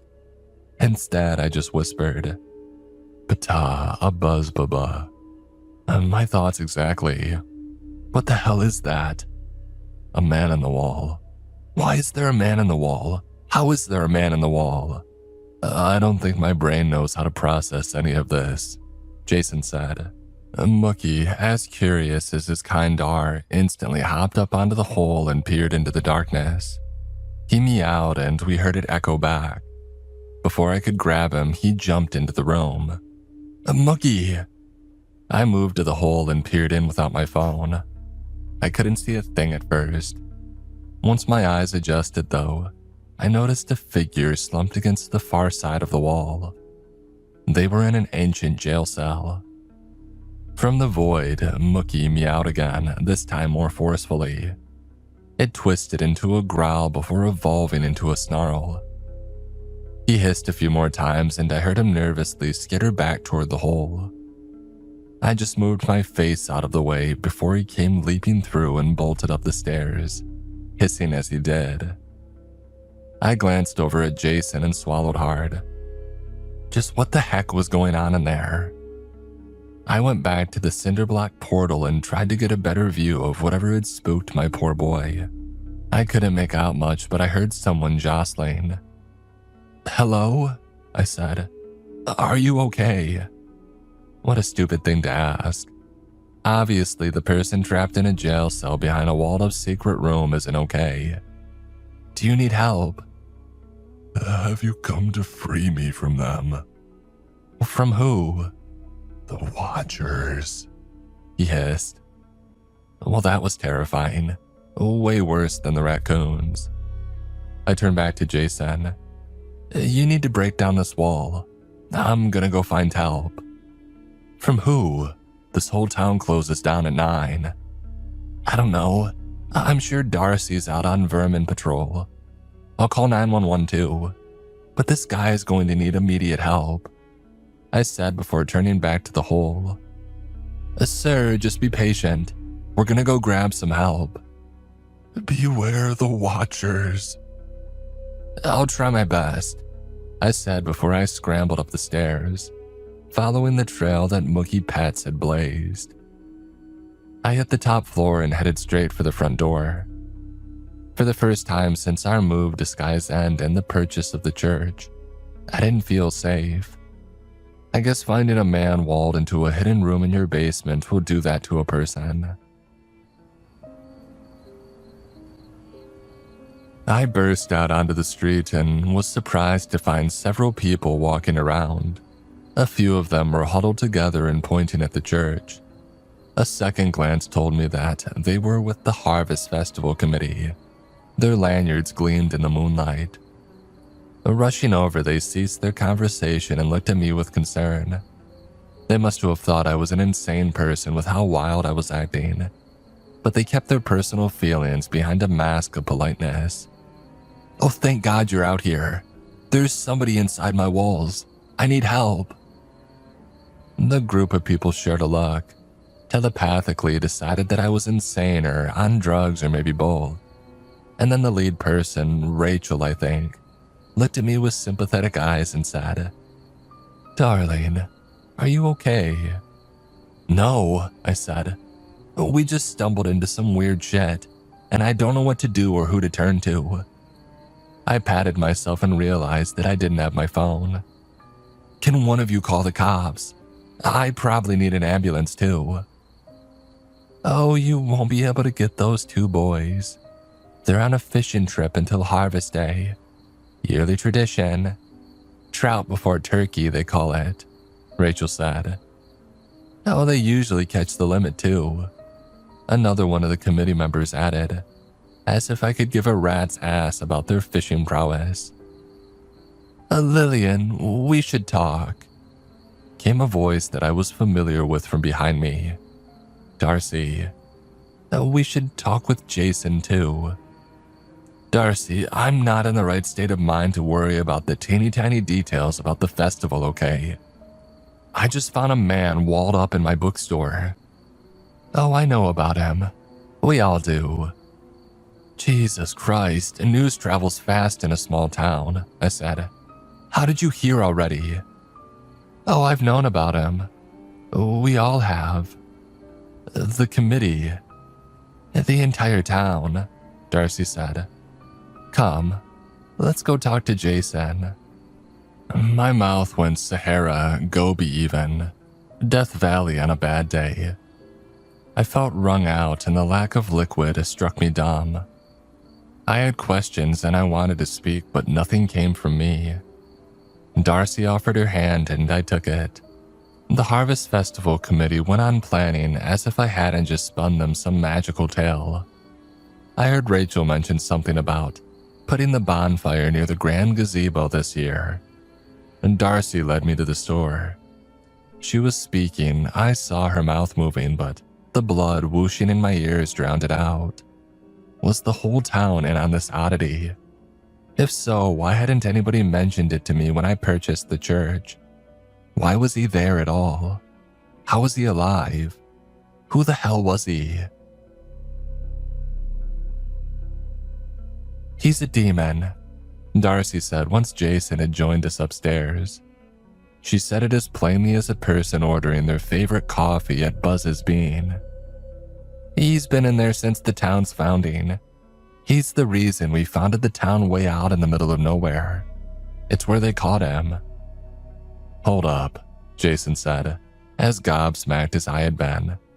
"Is this a Halloween prank or something? Oh, tease the new folks. A hazing for the newest sky enders." And Darcy politely chuckled. "Oh, no, this is real. Obviously, it's not something we're going to put in the tourist brochures, but up to this point, we had no concerns about it. Our problems were walled up in the basement room where Father Gusion lived, and he wasn't going to spill the beans." "You said that you caught him," I started before Darcy cut me off. "The town founders, I wouldn't have stood a chance. I can't even run a mile without stopping for a breather. Chasing and imprisoning a demon, I'm out." "Who are they?" Darcy sighed and leaned on her elbows closer to us. We mirrored her actions. "If I tell you this, all of it, you cannot tell anyone else. It can't leave this town. If word of this got out into the wider world, well, let's just say an underprepared harvest festival would be the least of our concerns. Do you understand what I'm saying?" "Yes," Jason and I said in unison. Darcy nodded, took a beat, and started. "They're called the Watchers, the people who tracked and found the demon Ralph." Wait. The demon's name was Ralph, like Wiggum or Cramden," I said. "Oh, it's a longer name, but we all refer to him as Ralph. It's easier than breaking out an ancient, multi-syllabic Aramaic word." "Aramaic? The language that Jesus spoke." Darcy nodded. "This thing is old and very dangerous. It's why they built a cell under the church and walled it off. Lo, if the beast's face sees the heavenly light of the sun, misfortune and ruin will follow. It's scripture. Basically, if Ralph got loose, it put everyone in the town at risk." Just then, an orange blur came wheeling into the room and jumped up onto the desk. Mookie had returned from wherever he had run off to. His pupils were huge and it was clear that he was still on guard. I went to pet him, but he scooted away from us. "Mookie, what's up?" He hissed at me. I felt the sting and he hissed at Jason.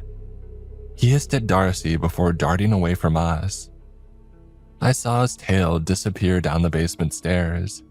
I wanted to go grab him, but Jason put a hand on my thigh to keep me in my seat. He leaned in close and whispered, "He'll be okay." "What if Ralph hurts him?" I said. "He hasn't spoken to you, has he?" "He said to watch out for the Watchers," I said. She put her hand to her mouth. "So you spoke with him?" "Well, not much. Once you find a man in a cell hidden in your walls, the conversation is limited to, 'Oh shit,' and I'll get help."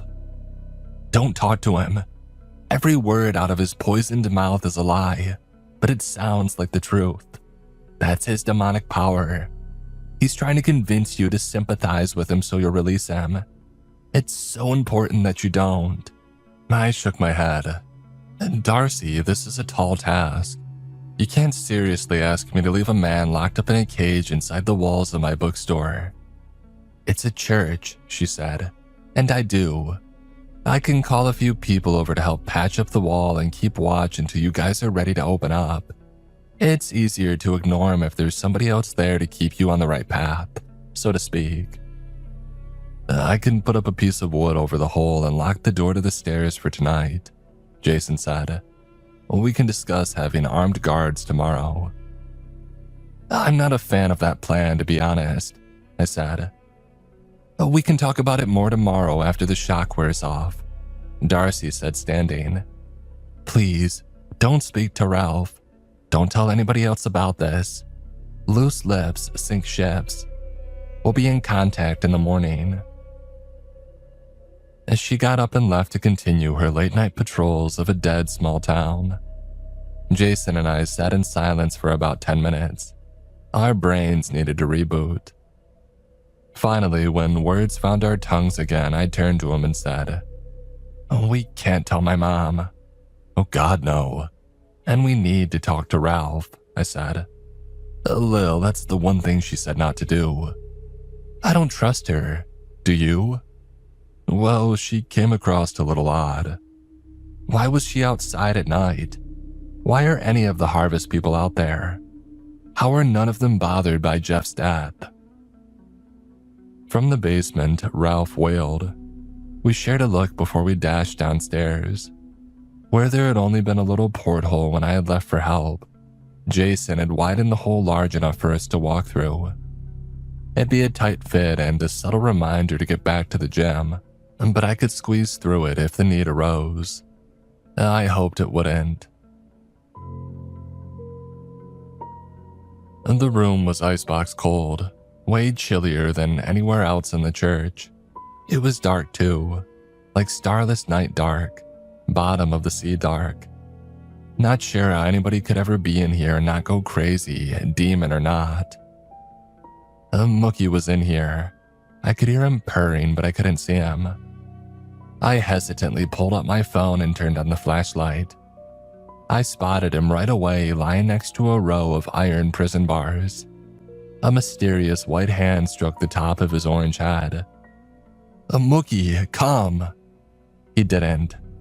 Cats, man. The Watchers got you, didn't they? Oh, something worse. Small town planning committee. I sat from outside the hidden room. Did they tell you a fantastic tale about my origin? We learned some new information, yes.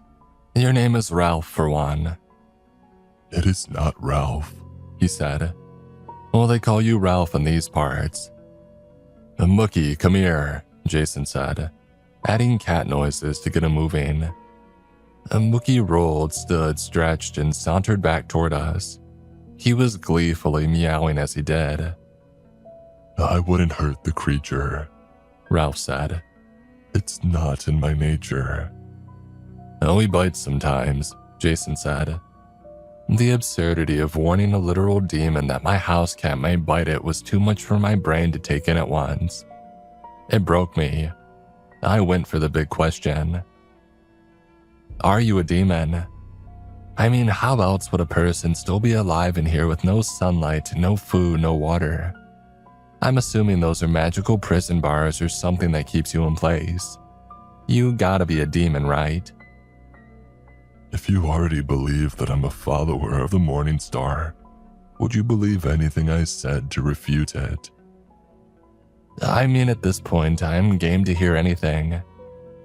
Yeah, we're kinda through the looking glass here, Jason added, scooping up Mookie and placing him on his shoulders like a little parrot. The boy loves seeing the world from the top. I am not a demon. I'm an angel. Huh, I said before the aneurysm burst in my brain. Those who have told you that I'm a demon have lied. And Jason laughed because what else could you do?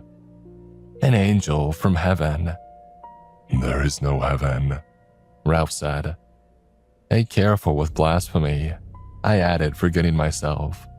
Jason elbowed me. I earned that. Heaven is not what man imagines it to be. A pleasing palace among the clouds. Heaven is a much more complex and misunderstood place. My time apart has made my heart miss home, and yet I do not yearn for it. There was so much discord, wearing factions among my kind. Oh, it happens all the time with any size group.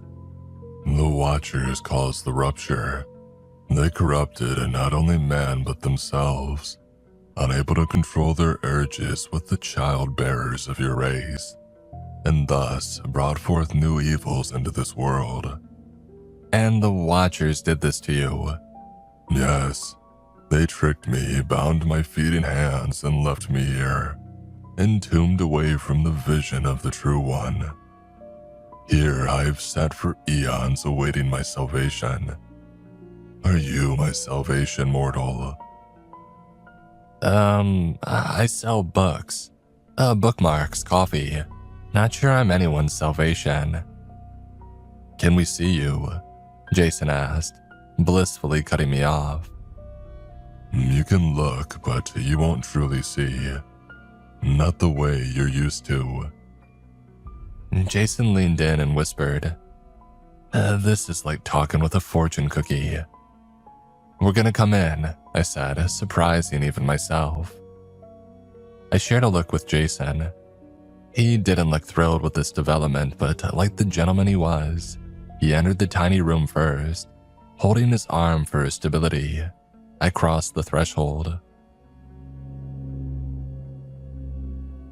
The room was freezing, and goosebumps rose immediately. It was small too, a fact made worse by these cells splitting the space in half. In the dim light spilling in from the bookstore, you could see only the faintest shape sitting in the corner. The figure looked small and frail, which would make sense considering where he had been hiding for eons. Jason and I both turned down our lights and pointed them at Ralph. He was a lump of naked white flesh sitting in a ball in the corner. When he turned his face to us, his bright red eyes shone back, his pupils constricted in the light. While the red eyes were concerning, what took the cake were the spires sprouting out from the top of his head. "It's a demon," said a voice from the basement stairs. Jason and I spun to see Mom gawping at the creature from the last step. Mom's sudden arrival set Mookie off. He hissed and growled and shot up the stairs in an orange blur. I wasn't sure what got into him or where he would go, but it was the least of my concerns at the moment. Ralph stood and his body transformed as he did. Gone was the frail wisp of a man, a demon angel, and in his stead was a muscled beast, horns scraping the well-worn ruts of the cinder-block ceiling. He clutched the prison bars in front of him with his catcher mid-hands. Why he didn't just rip away the bars was beyond me. God knows he looked like he easily could. "If you attack me, I shall strike you down," Ralph said, his voice booming off the walls. "My protector grants me the strength to smite my foes." Hey, she's a 65-year-old woman. I don't think you have to call God down on her. He's not calling God down. He's calling to Satan. Get out of there before he corrupts you both. "She is the Watcher," Ralph said. That's my mom. "She deceives you. This is one of the Watchers. A demon come to claim their prize." Mom turned to us. Get out of there. He's going to ruin you. "They are coming for you," Ralph said to me. Unlatch the door and I can protect you. I moved my phone over to the cell door. There was a tiny stick jammed in the lock. A single little sprig of some dried up wood that wouldn't have kept a toddler out. Mookie could have broken it. You can't break that twig of a lock open. "No, only a human can break it." Don't touch that lock, Mom said. You let this beast out and it'll kill us all. I turned to Jason, who looked as confused as I felt. Oh, what do you think? I don't know, he said. Who's telling the truth? That's the $64,000 question, I said. My eyes went back and forth between Mom and Ralph. I felt a pain in the pit of my stomach. Lillian, we've had our differences over the years and God knows that I was against this purchase. But you have to listen to your mother over a demon. Yeah, I said.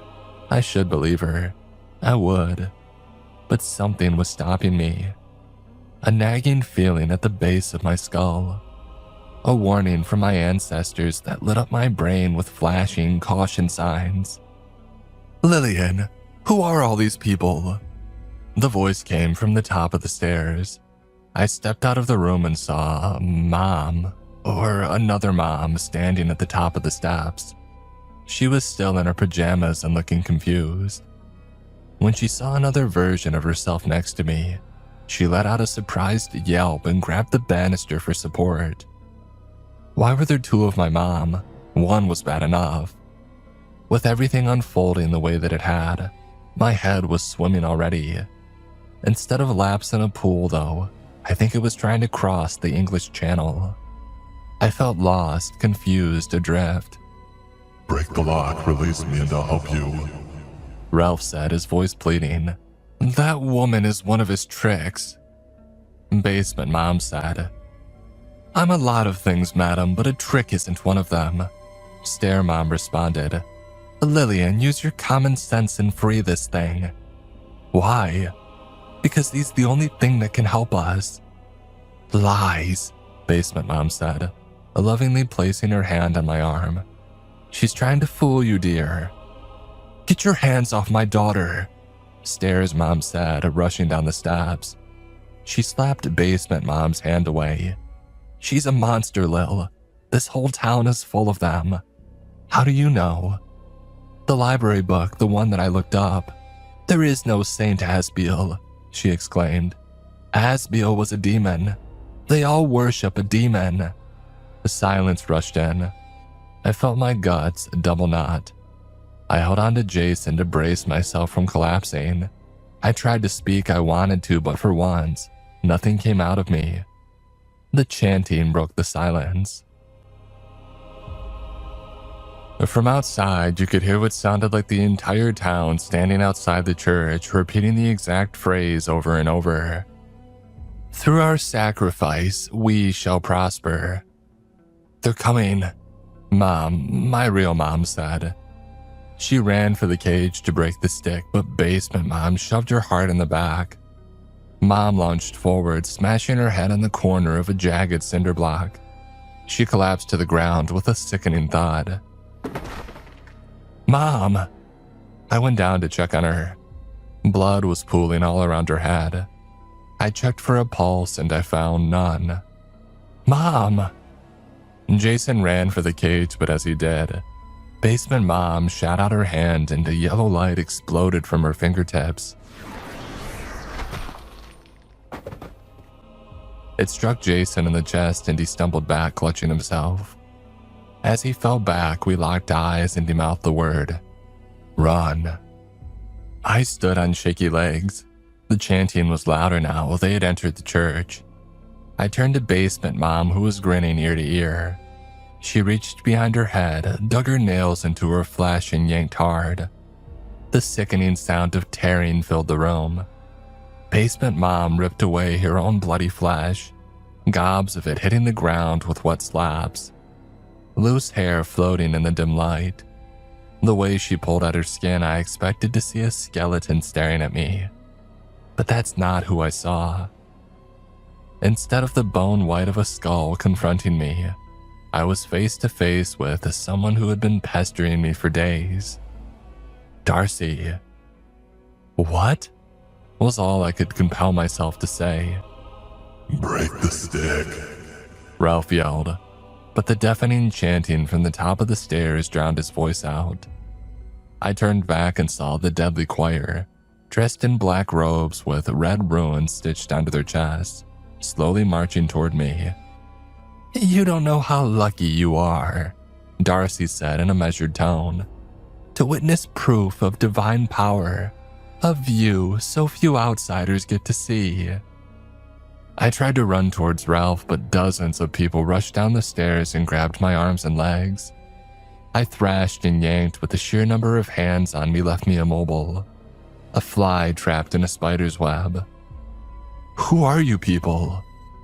Darcy laughed, the same stupid and friendly chuckle she used all the time. Oh, we're not people at all. God calls us mistakes, evil unleashed by Asbiel's misdeeds. The unholy union of man and angel, a spawn to all that is dire and bleak. We are the children of the dark, my dear, and you are our necessary tribute. I turned back to Darcy. You're a monster, and you're just in time to celebrate the harvest, she whispered in my ear. She cackled as she tapped the middle of my forehead. Everything went black.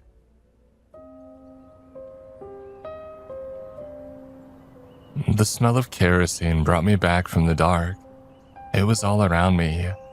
The fumes filled my nostrils and made me see small bright stars in my closed eyes. When my lids finally fluttered open, the first thing I noticed was the orange rays of the rising sun. A new dawn, a fresh start. I was standing, and when I tried to move, I found that someone had lashed my body to a pole in the middle of the massive bonfire that I had heard the festival planner discussing earlier. At my feet, I saw the lifeless bodies of Jason, Mookie, and Mom. Oh God, my loving, gentle Jason. Mookie, my curious, precious boy. My wonderful, headstrong mother. My foil and my heart. I'd killed them all. Tears flooded my eyes and washed down my cheeks. My lofty dreams had manifested in our waking nightmare. I offered them hundreds of apologies, hoping that would wake them up, bring life back to them. It didn't. The church bells chimed. I looked up and noticed the entire town standing around the bonfire, heads lowered in silent prayer. I screamed at them to let me go. I bargained with them. I would keep their secret if they let me leave. Appealed to their humanity. Whatever of it might still be in their diseased minds. I begged for mercy that I'd never receive.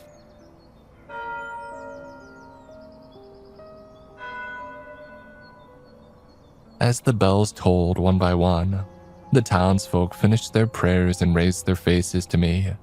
I saw them all. Sweet Lou, Chip Hogshead, Rachel, and the rest. Blank faces, all of them. No humanity behind their eyes.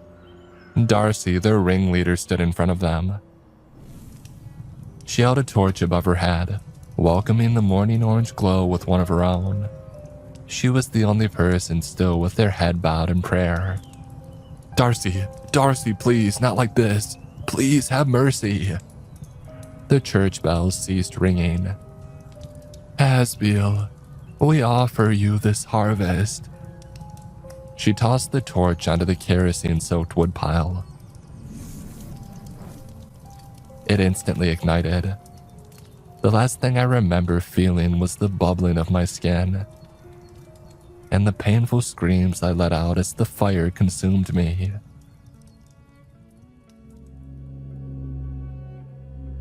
Judy, have you ever heard of Sky's End? The eager husband asked his wife. Oh, what is Sky's End? It sounds like a video game. Oh, it's a gorgeous small town. Look at these photos, he said, clicking through the slideshow on the real estate page. Oh, wow, she said. You weren't kidding. Super pretty. Why are you showing me photos of a small town? The husband smiled. Well, I know you've always wanted to open a game store, right? A quirky little place where people can gather and play games and all that stuff. Sure, that's a dream, but it's a dream for a reason. We're broke. Well, I may have been secretly saving money for a little while. What? Enough for a down payment. They have a building for sale. Cheap, like dirt cheap. Look. A few clicks later, he brought up the building in question. The wife laughed and smiled. They're selling their church? Look at the cost, babe, it's nothing. They're practically giving it away. We can swing that. She said. Maybe we should schedule a showing. I already have, the husband said. Rose is the name of the realtor. Very nice lady. Sounded old as dirt, but that might benefit us. The wife beamed. Is this for real? Are we really considering this? Hell yeah, we are, the husband said, patting his wife's hand. I have a good feeling about this.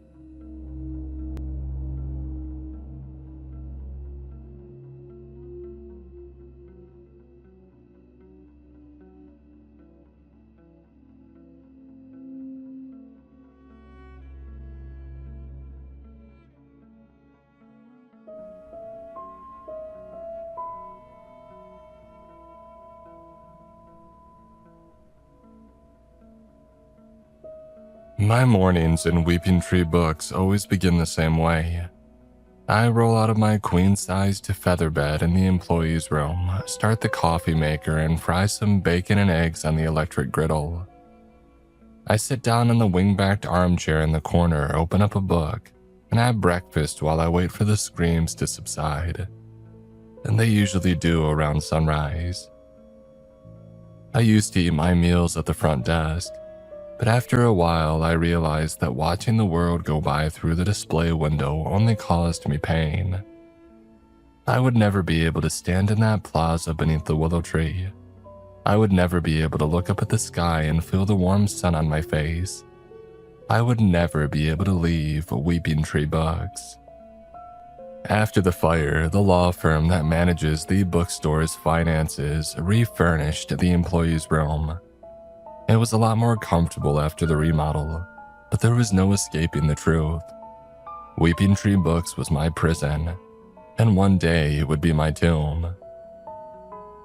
In the bright May sunshine outside, I could see a business owner on his way to the accounting firm next door, a single mom chatting with a nail stylist from the salon, and a line of construction workers getting some badly needed food at the Chinese restaurant across the plaza.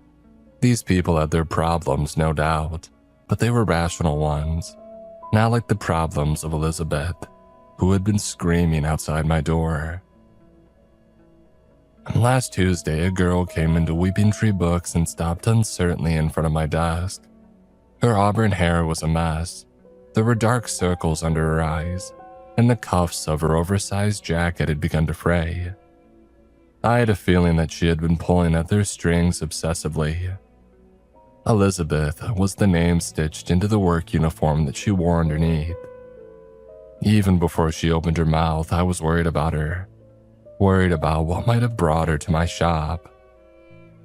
She asked where the self-help section was. I told her that we didn't have one, which was a lie, and that she was unlikely to find any books on the subject here, which was even more untrue.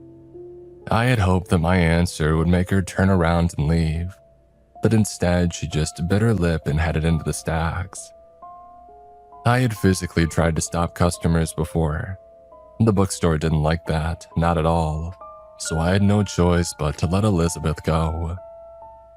I wondered if she noticed how the aisle that she was walking down was much longer than it should have been. From where she was standing, the display window would have appeared postage stamp small if she had turned around to look, but she never did. And whatever she had come here for, she was intent on finding it, and Weeping Tree Books would make sure that she did. Rather than a random walk-in from the street or some dangerous denizen of the supernatural, Elizabeth was likely the sort of customer who had heard rumors about the store, or read some anonymous post online about the knowledge that it contained. Weeping Tree Books held secrets with the power to change a life, or destroy it.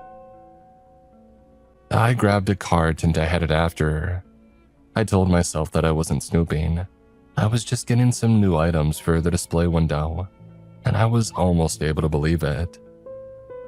Elizabeth turned down a passage to my left. Keeping her in the corner of my eye, I began to stack the trolley with summer thriller novels. I tried to avoid the true crime section. A lot of it hadn't happened yet. Elizabeth stood wide-eyed in front of a wall of self-help volumes that hadn't been there the night before. She tucked on a guide called Dark Reflections, Coming Face to Face with Your Own Worst Self. The hair on the back of my neck stood up. I had never heard of the book before, but something told me that this was going to be a bad one. A warning rose in my throat, but before I could think of a way to distract her, Elizabeth had opened up to the table of contents. She bit her lip again as she read, completely focused on a way to get free from the part of herself that hurt. Was it an addiction, a mental disorder, or just the same character traits that she had always lived with, the ones that kept sabotaging her success over and over again? I wasn't sure, but whatever it was slowly taking shape in front of her. She was too focused on her reading to see how the shadows of the narrow, dimly lit aisle had coalesced into a copy of herself. By the time she looked up, another Elizabeth was staring at her from across the page. The new Elizabeth's hair hung down low over its face. It wiggled its fingers and toes, which, like the rest of it, were bare. It was as though it had never had a body before, and it needed to test its own strength. Elizabeth dropped the book and sprang back with a shout. It double gripped her by the hair and smashed her head against the nearest shelf. She fought back, punching her attacker and kneeing it in the chest. But just as it had been when it was a part of her, the darkness was stronger. It wrestled her to the ground and prepared to crush her eyes with its thumbs. The real Elizabeth squirmed backwards and slipped free. She ran to the wall of books at the end of the hallway and tried to feign right. Her dark half caught her in a headlock until she bit its arm and kicked it away. They rounded a corner and I ran after them. When Elizabeth's dark half pinned her for a second time, I gave my book cart a shove and sent it rolling into her. I had hoped that the impact would give the real Elizabeth a chance to get away. But when the cart had staggered her doppelganger, she didn't flee. Instead, she doubled down on her attack, bashing her elbow into its face again and again. The smoke-gray liquid that pooled from its wounds was nothing like blood, and with a feral shout, it bounded on all fours towards the depths of the bookstore.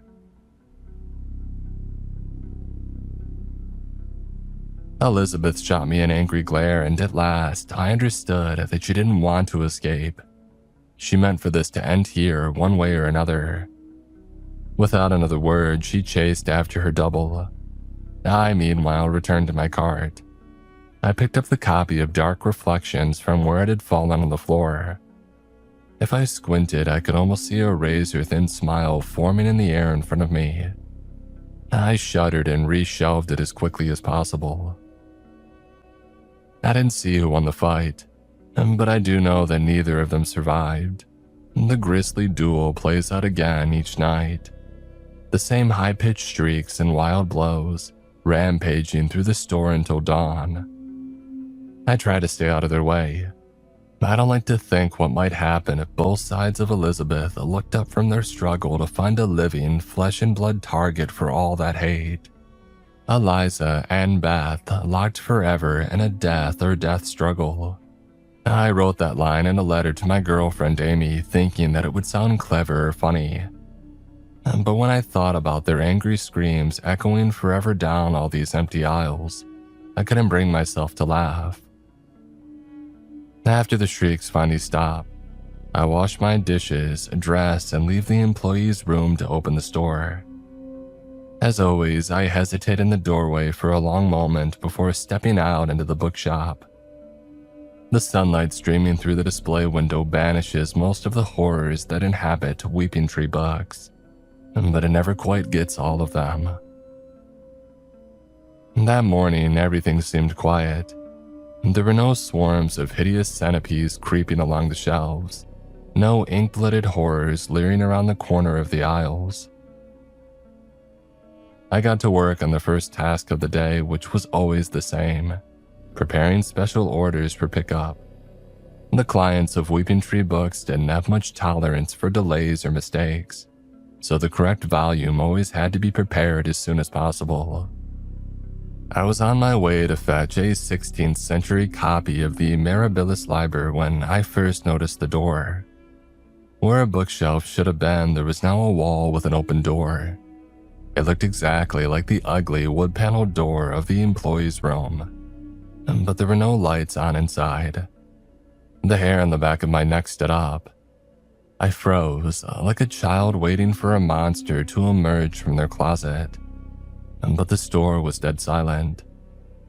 The longer I stood still, the more that I noticed other, more subtle differences in the store around me. The shelves rearranging themselves was nothing new, but now the carpet was a dull deep sea blue instead of a greenish gray. The lights too had changed, becoming glass globes that were more stylish than the bare incandescent bulbs that I was used to. Almost reluctantly, I looked toward the display window. The plaza was gone. and I had never seen the street outside in my life. The people in oddly cut clothes hurried by, and were those zeppelins that I saw in the sky. The only feature I recognized was the willow planted as if by accident among the other shaded trees that lined the boulevard outside. The door behind me creaked, as though moved by an unseen breeze. Someone was coming, I was sure of it. I scrambled behind the end cap of the nearest aisle and I pressed my back against it listening. A girl ran past. I got only a fleeting glimpse of her, but she seemed to be dressed in the same odd outfit as the people outside, and her amber eyes were wide with fear. She was clutching her hand to her chest like it hurt her.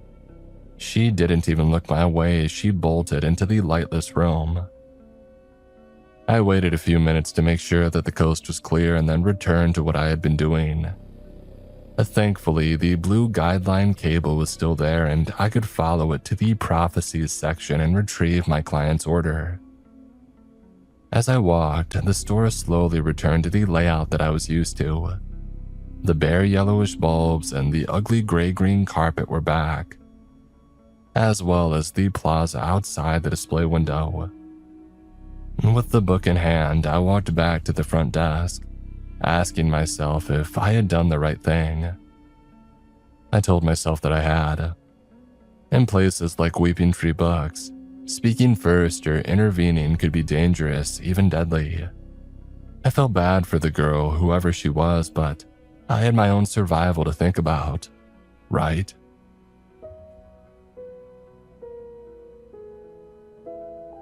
By the time that I prepared the morning's orders, the woman in the black turtleneck had already arrived. She came in every day at 10 a.m. on the dot. She never spoke or bought anything, but she didn't cause trouble either. Mostly, she just drew in the large sketchbook that she carried and observed the other patrons. It was odd behavior to be sure, but probably harmless. Or so I thought at the time. Sometimes I had a chance to peek over the woman in black's shoulder at her drawing pad. I discovered that so far she had drawn the display window, a reading nook, and even my work area behind the desk. I was surprised and maybe a little insulted that she had never asked to draw me as well. And maybe I thought uneasily she had, just without my permission. And maybe she had illustrated me being stalked by hungry monstrosities with limbs too long for their bodies. Maybe she had drawn me being pulled apart by a mob or psychotic, grinning customers. Maybe some of the evil that I had encountered in the bookshop was her fault. I forced myself to stop. With so much time to think, it was easy to descend into obsession and paranoia. My long, lonely months at the bookstore had convinced me that it wasn't safe for anyone to be alone with their own thoughts, especially not in a place like Weeping Tree Books. For all I knew, the woman in the turtleneck sweater was just a hobby artist who liked to draw cozy interior scenes. Even so, her presence in the store always made me feel uneasy, observed somehow. The way she wandered into the depths of the store only to reappear hours later reminded me too much of Jacob, the graduate researcher who had planned to sell the store's deadly knowledge to the highest bidder. He had been looking for books on the creation of plagues. God only knew what the woman in the black turtleneck was after. Without realizing it, I found myself trying to follow her while I shelved new books or took inventory. And that was where the trouble started. After nearly a year as the bookkeeper, I thought I knew most of the entities that appeared in these shallow levels of the bookstore. Entities like the Burning Man, a former bookkeeper who had tried to set fire to the store to escape it. Now his spirit was cursed to wander these halls, shrouded in flame. Or there were the mimics, being with no appearance of their own that stole the faces of others. Their inability to blink usually gave them away before they got too close. Usually. Like a well-traveled trucker who knows which route has the worst traffic and which is the quickest in bad weather, I had become accustomed to them. I thought I could afford the distraction of keeping an eye on the woman in the black turtleneck. I was wrong.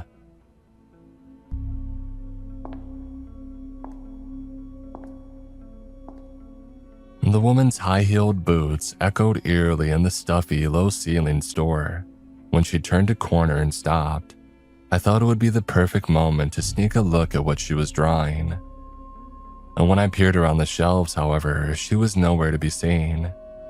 Instead, the door was back, opening impossibly into the surface of a standalone bookshelf. The carpet, I noticed, was a mottled mix of blue and green. Half of the lights were incandescent, half were the odd globes that I had seen earlier, and one was even a twisted mix of the two. I could hear the sound of weeping from inside the door. I backed slowly around a corner, and when I looked again, the strange room had vanished. Meanwhile, the echo of the woman in black's footsteps had returned. I spotted her in an intersection several aisles down. How had she gotten so far away so quickly? She paused, as though curious about what I would do next. I felt the frustration rise in me. The whole situation was absurd. Why shouldn't I just talk to her? This wasn't some fairy tale hag who would steal my name if I gave it to her, or some sadistic killer who cut out the tongues of anybody who spoke to them. This was just some lady with a sketchbook. "Hey," I waved and smiled. The woman in the black turtleneck glared at me for a full 10 seconds and then kept walking. I don't know why I went after her. Maybe it was just stupid pride. I had spent so much time pondering her presence in the store. I felt like she owed me an explanation. Even more disturbingly, I realized that I had come to think of Weeping Tree Books as my own home turf. And who was she to turn her back on me in my territory? It was like something out of a kid's cartoon. Every time I thought I was getting close, she would appear at the crossing on some other aisle, tantalizingly far away. The longer the chase went on, the harder it was to abandon, even though I knew in the back of my mind that the woman in the black turtleneck was leading me deeper into the bookstore. I made sure to keep the blue guideline cable on the floor in sight, but that was the only exception that I made for my own safety. When the door to that dark room had reappeared, I barely gave it a second glance. I needed to catch the woman in the black turtleneck now. What if she never came back after this? What if I never found out what she had been doing here? I was too caught up in my own spiraling thoughts to realize that I had been led into a dead end. I stared, disbelieving at the 3 solid walls of books around me. There was no path for the woman in black to have taken, and yet she was undeniably gone. I jabbed my fingernails into the cracks between the shelves. They were immovable and airtight. Sighing, I turned back to the central corridor, but it too had disappeared. In its place was a wall with a familiar wide-open door, a door that led to a lightless room and seemed to swing softly in an invisible breeze. I shifted my weight and felt the floor sag beneath my feet, a reminder that this was really happening. I didn't want to take a single step toward that eerily familiar and lightless room, and at the same time I was suddenly sure that someone was inside of it, approaching swiftly but silently, like a child closing his eyes when a monster comes out of the closet. I believed that as long as I didn't look, as long as I stood still and pretended that everything was normal, then I would be safe. Sweat trickled down my spine as I pretended to reorganize the cheesy 1950s sci-fi novels in front of me. Oh, the tension was unbearable. As though pulled by an invisible string, I glanced back toward the open door, and I saw a pair of bloodshot amber eyes staring into mine.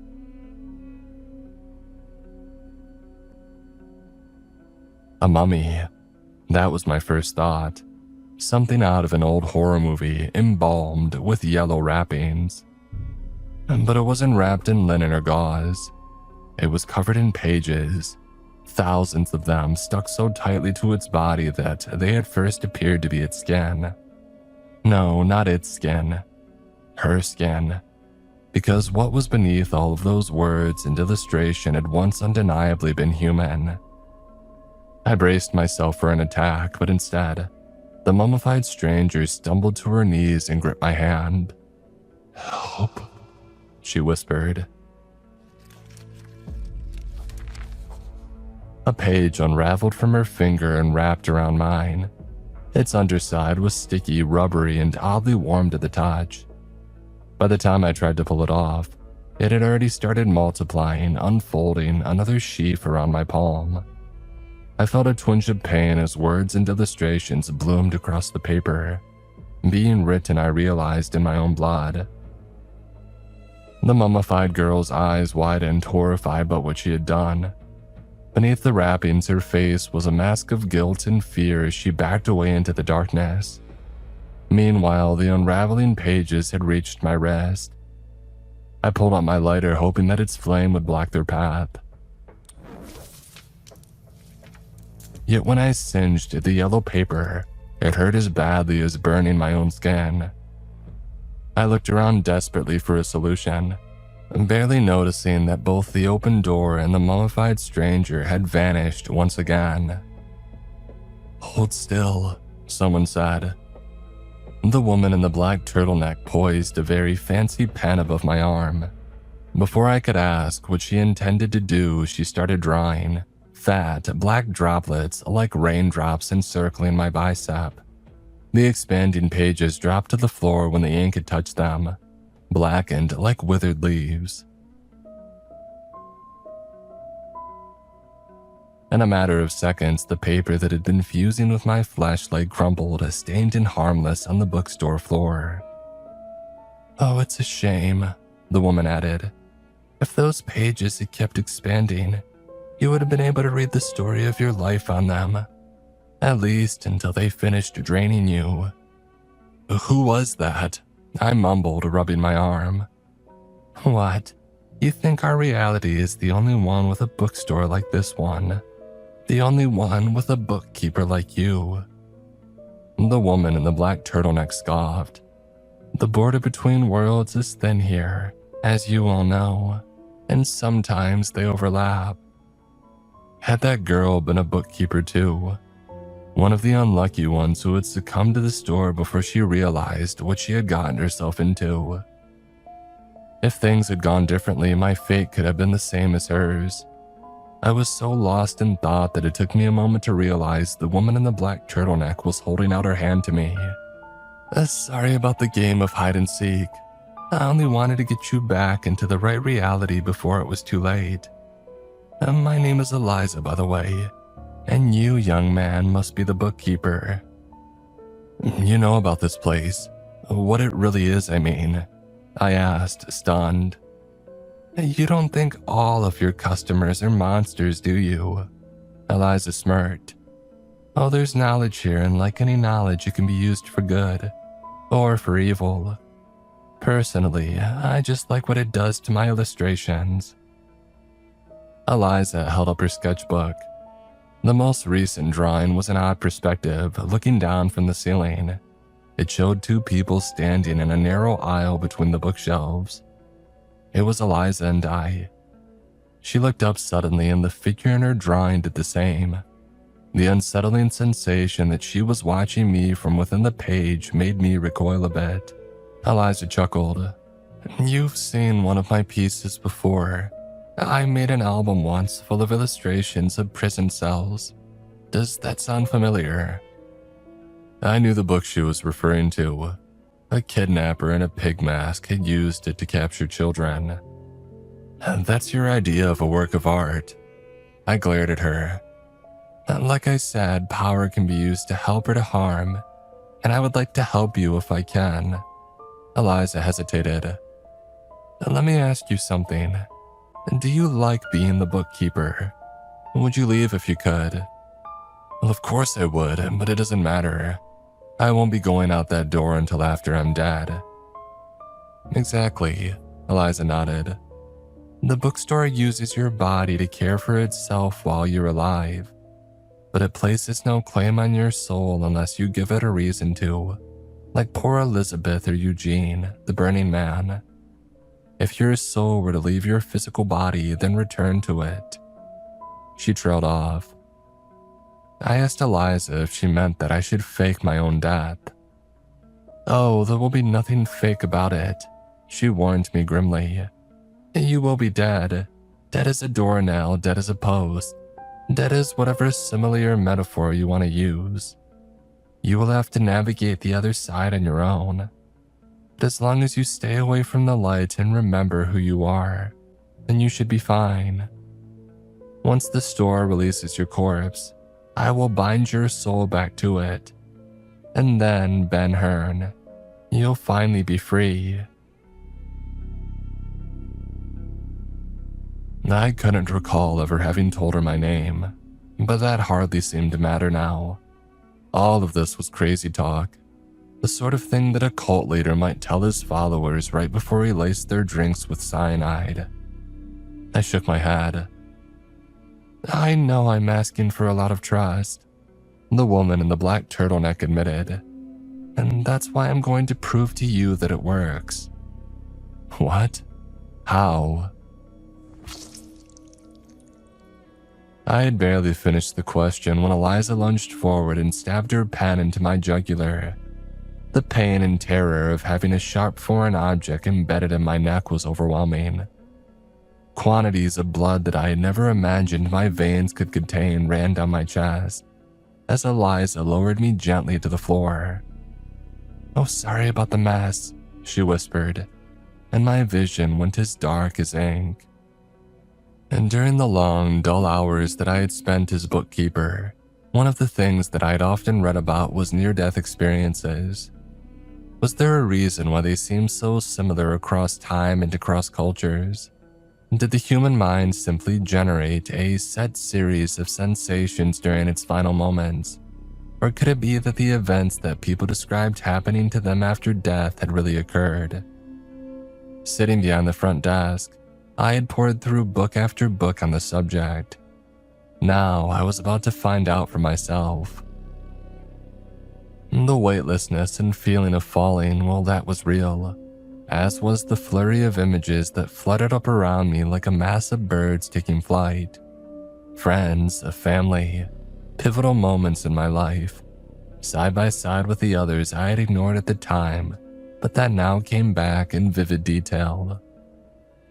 The darkness swallowed it all. It was indescribably huge, and bigger than the night sky the first time my father took me camping in the desert. Bigger than anything. I had never imagined that emptiness could be so terrifying. And then there it was, a soft and distant white light. As strange as it sounds, it seemed to be calling out to me, telling me that everything was going to be all right. I could move toward it if I chose. I could be held, welcomed, comforted. All I had to do was want it. I noticed uneasily that the light itself wasn't stationary either. It was drifting slowly nearer. But hadn't Eliza told me not to go toward the light? I must have misheard her, because the closer it came, the more at ease I felt, as though my soul was being wrapped up in warm blankets. A song like a lullaby in 1,000 different languages soothed the panic that I had felt when I began plunging through all that emptiness. And then I noticed something on the edges of that gentle white glow. They weren't exactly cobwebs or the crooked limbs of some enormous spider, but they reminded me a little of both. If I squinted, I thought that I could see the tortured expressions of the figures that were bound to them. Although whether they were writhing to break free or urging me onward, I couldn't have said. I tried to slow my drifting, only to find that I couldn't. It was like a tiny boat trapped by an immense tide.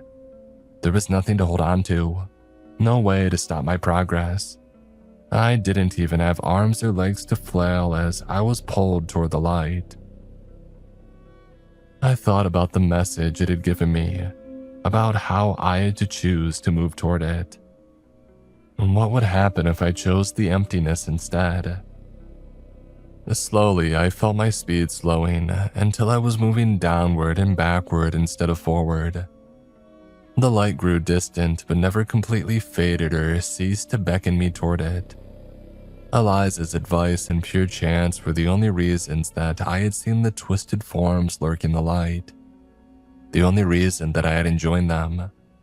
How many others had succumbed to the temptation? How many others had gone trustingly toward that hopeful glow?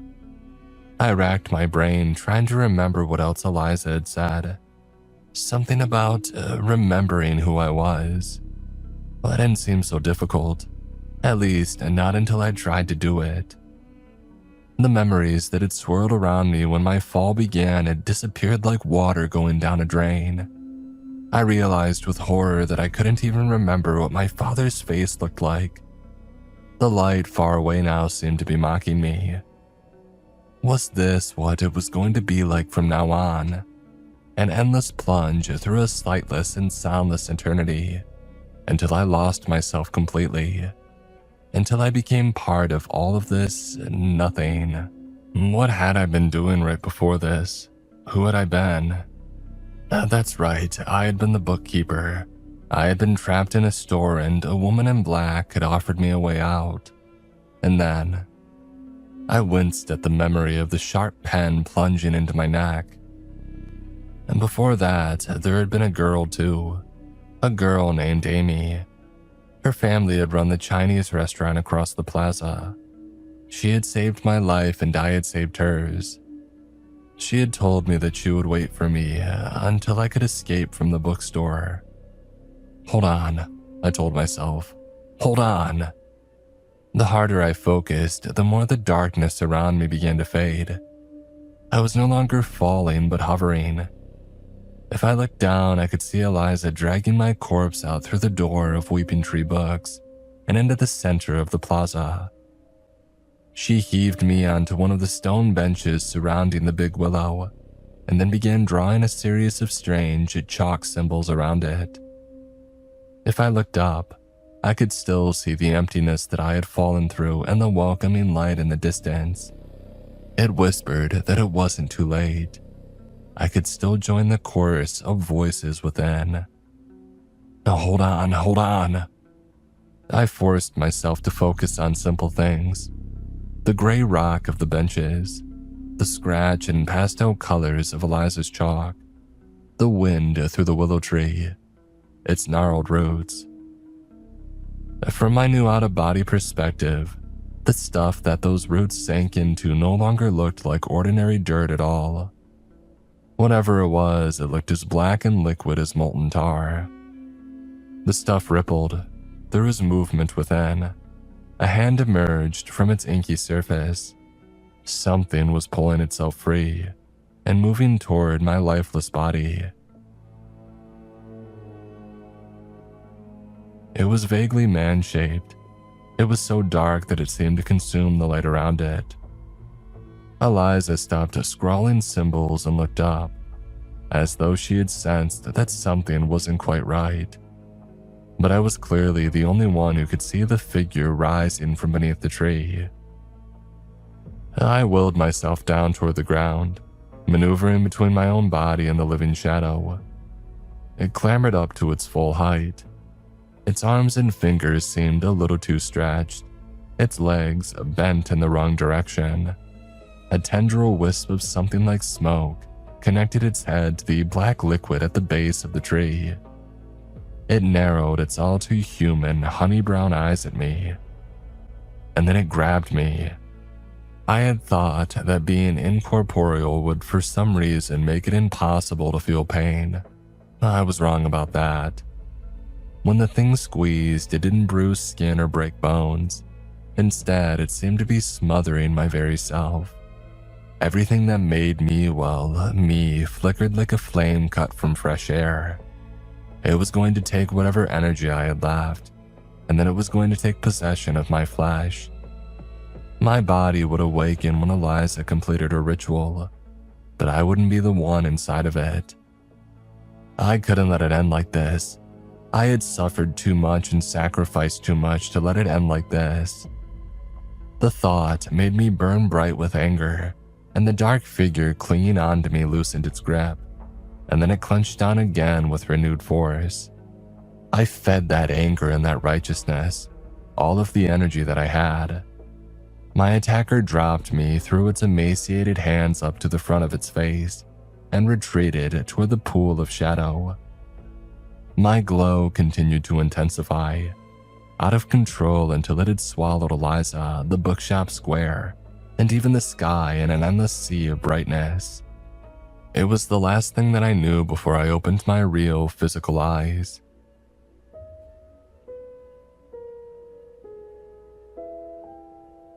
Eliza gazed down at me with an "I told you so" smirk spread across her face.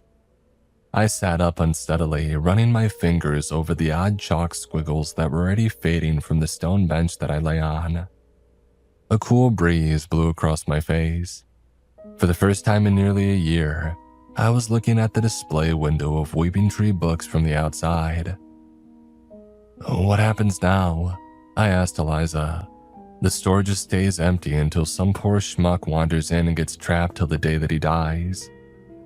"No," Eliza stood. "I will be the next bookkeeper. Why do you think that I helped you? Out of the goodness of my heart." She laughed mirthlessly. A low-grade cloud drifted in front of the sun, and suddenly the late spring day felt a little colder.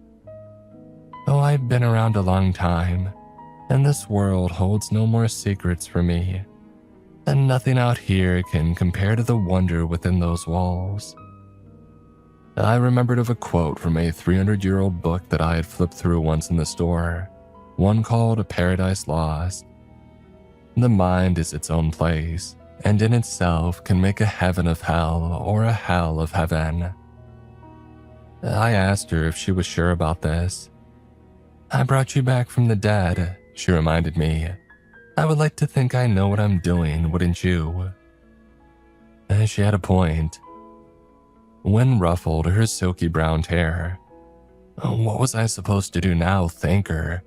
Offer her a hug or a handshake?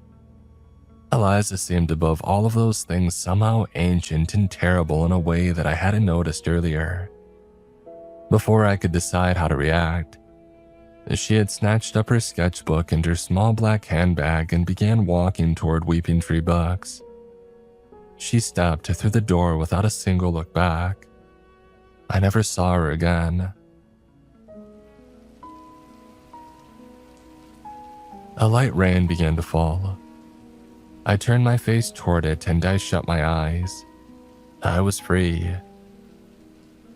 My first call, of course, was to Amy, and my second was to Osgood Mosby, the bookstore's lawyer.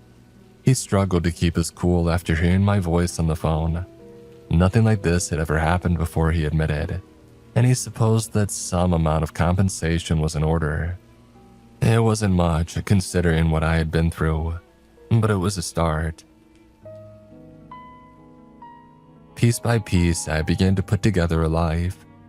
I tried to not think about shadowy figures waiting to slip beneath my skin, or the horror of the light that so many people saw in their final moments.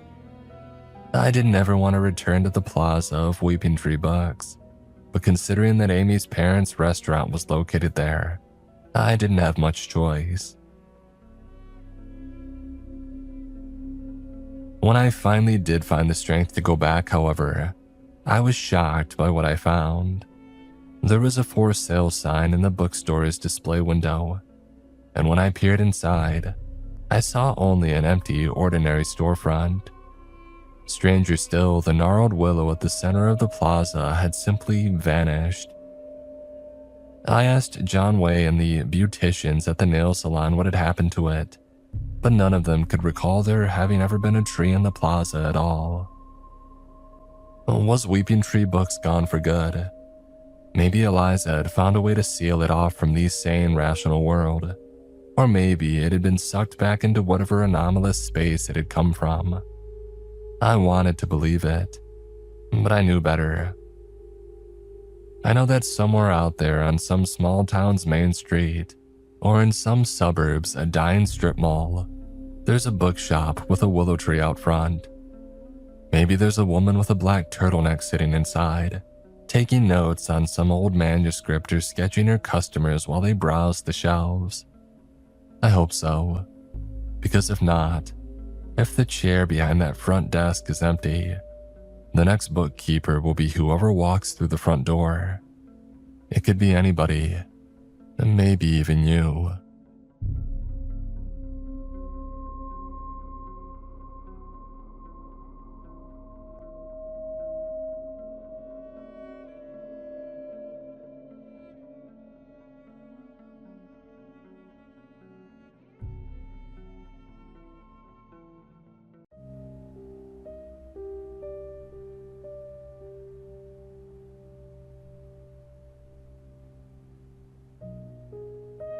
Back when I was a teenager, my family was going through some sudden changes. My dad never really told me about the details, but I could figure some things out from context. I have 2 younger brothers, one 6 years younger and one about 8 years younger. All of a sudden, our family is splitting up. My brothers are moving in with my mom and I'm staying with my dad. It's a lot of moving boxes, hurtful words, and late nights with difficult talks. The family tree was a bit more complicated. And that kind of situation is difficult enough as is, especially for a teenager. You kinda have your own problems at that age, and making sense of the world gets a whole lot harder when your entire life is pulled up by the roads. Dad and I had to move into a smaller place, and I had to get used to a new level of quiet. I still talk to Mom and my brothers almost every day, but it was clear that things would never quite be the same. After about a month, my mom was already seeing someone. It didn't seem like a new thing. My dad was in a bad space, but I think just having me around helped him a lot. Still, I had my own life to live and I couldn't be with him all the time. And that gave him a lot of space for things that he couldn't do before, like fishing or playing pool with his work friends. I guess that's where it started. That's where Mr. Yates came into the picture. I remember that one Saturday years ago. I got up at around 11 a.m., made myself a cup of noodles for lunch, and noticed my dad wasn't up yet. He's an up at 6 a.m. kind of guy, so I didn't know what to make of it. The door to his bedroom was open, and so I peeked in. He was face first into a pillow, snoring like a boar. He still got his shoes on. I figured he had had a couple too many to drink, which was unusual. I had never seen him like that before. It was a moment where I figured maybe he had taken this whole thing a little harder than expected.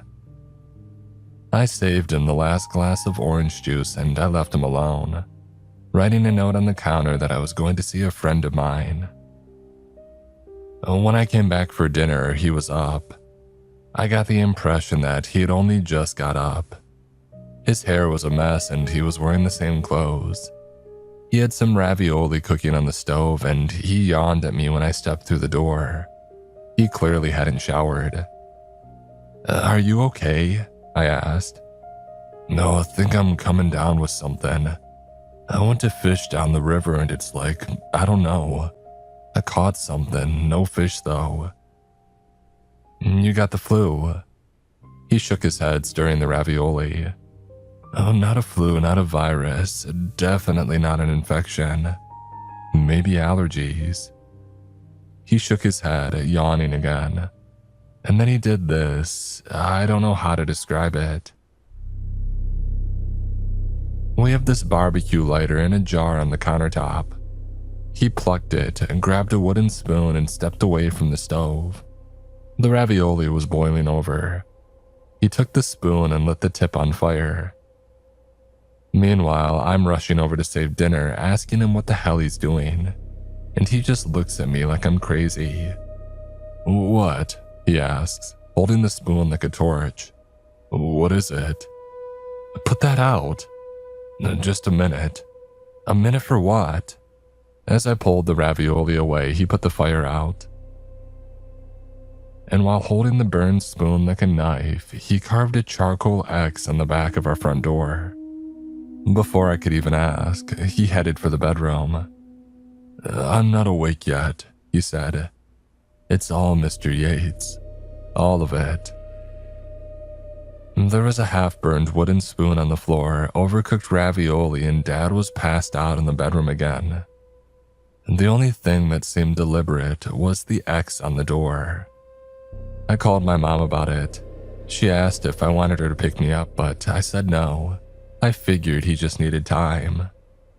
Mom seemed genuinely worried. Neither of us had seen this side of him before. I ended up cleaning the kitchen a bit, watching a movie and slouching to bed just past midnight. Dad was still a no-show. I tried cleaning the X up, but he had scuffed the paint. I'm not entirely sure, but I think that I heard him walking around sometime in the middle of the night. He wasn't sneaky about it or anything. He was walking back and forth between the bedroom and the bathroom. At one point, I'm certain that I heard him kick the trash around. There was also a bit of singing, I think. Strange thing to notice at 2:30 in the morning. Thankfully, it all seemed okay the next day. He was up early making breakfast. He woke me up at 9 a.m. and got the kitchen smelling like pancakes and bacon. He was using the wooden spoon but looking at it like he didn't understand the burns. "You feeling better?" I asked, a toothbrush in hand. "You were pretty out of it yesterday." "Yeah, no idea what that was.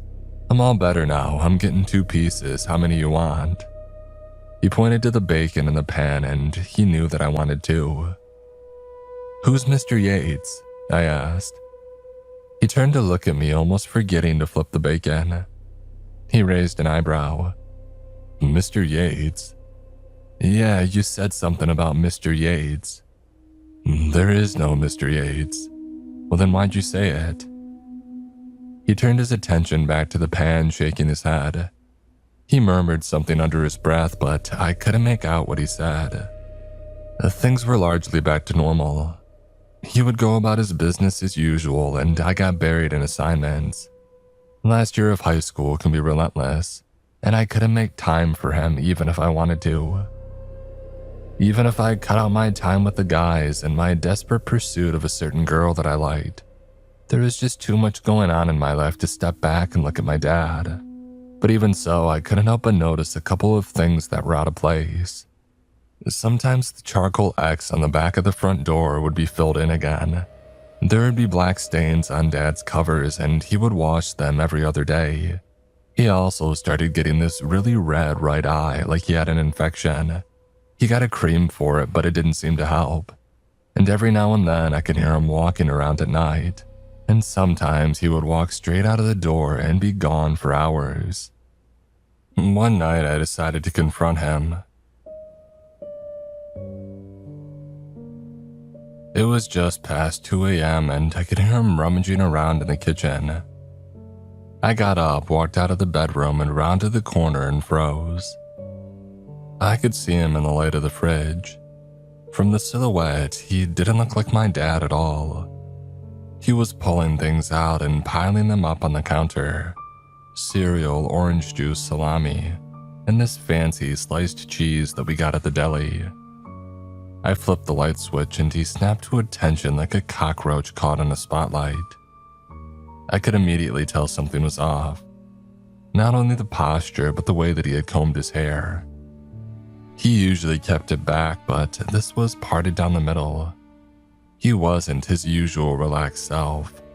He looked like he was about to burst into a sprint, like I caught him doing something illegal. "What are you doing?" I asked. He didn't answer. He just stood there looking at me. "Hello?" I tried again. "What are you doing?" Still no answer. He just looked at me like I was accusing him of something horrendous. I took a step closer and he dropped everything flat on the floor, pulling out a knife. It was so far from anything that I expected him to do that the images sort of burned into my mind. He had this wild expression on his face like an animal, but looking a little closer, there was more to it. There were these marks on his face, like pox scars, and his eyes, there was something weird about them, not just the expression.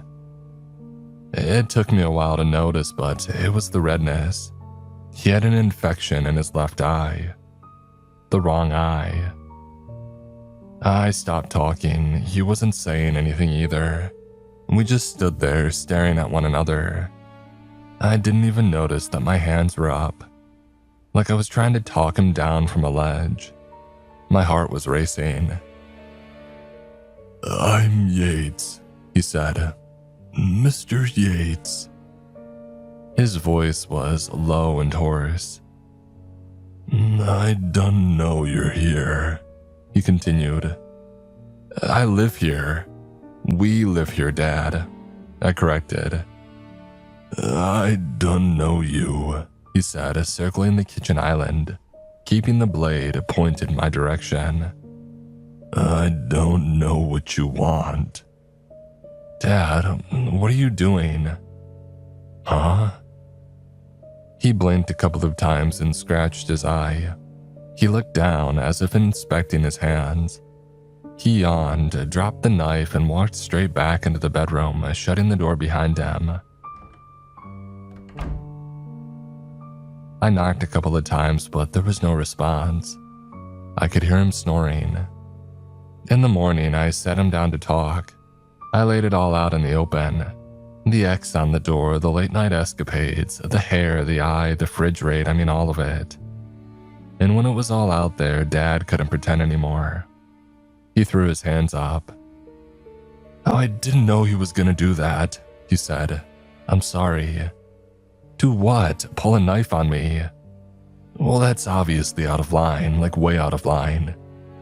He shouldn't even." He paused and took a deep breath. "Look," he said, slowing down. "It's not something that I talk about. I don't like to talk about it. But I think it's reached a point where we have to talk about it." "I agree." "So," he said, adjusting his seat. "Mr. Yates, let's talk about that." "Well, you said there is no Mr. Yates." "And technically that's true." He looked down, tapping the kitchen counter a little. Finally, he looked up, scratching his right eye a little. "And in another way, it's not entirely true. My dad grew up in a strict household. I never knew my grandparents, but he was very clear about not wanting them in his life. They had this thing where they forced him to draw a charcoal X on something that he loved whenever he did something bad. It could be his favorite book or a painting or even the family dog. They had a lot of strict and unusual punishments for every petty infraction. And they used to say that if your soul gets too heavy, it'll sink deep enough for Satan to pull you down. And while you struggle, he puts something in your place. In my case, it was Mr. Yates. So it's like a second what? A second you. Oh, not like that, he said, shaking his head. He was a thing to scare kids with. My parents would look at me and pretend that they didn't know me, asking if it's me or Mr. Yates in there. It's this trick they did to hint that you might be doing something bad and that you need to watch yourself. They did it all the time. He explained it in greater detail. How they would deny him dinner because they were waiting for him to come back and for Mr. Yates to go away.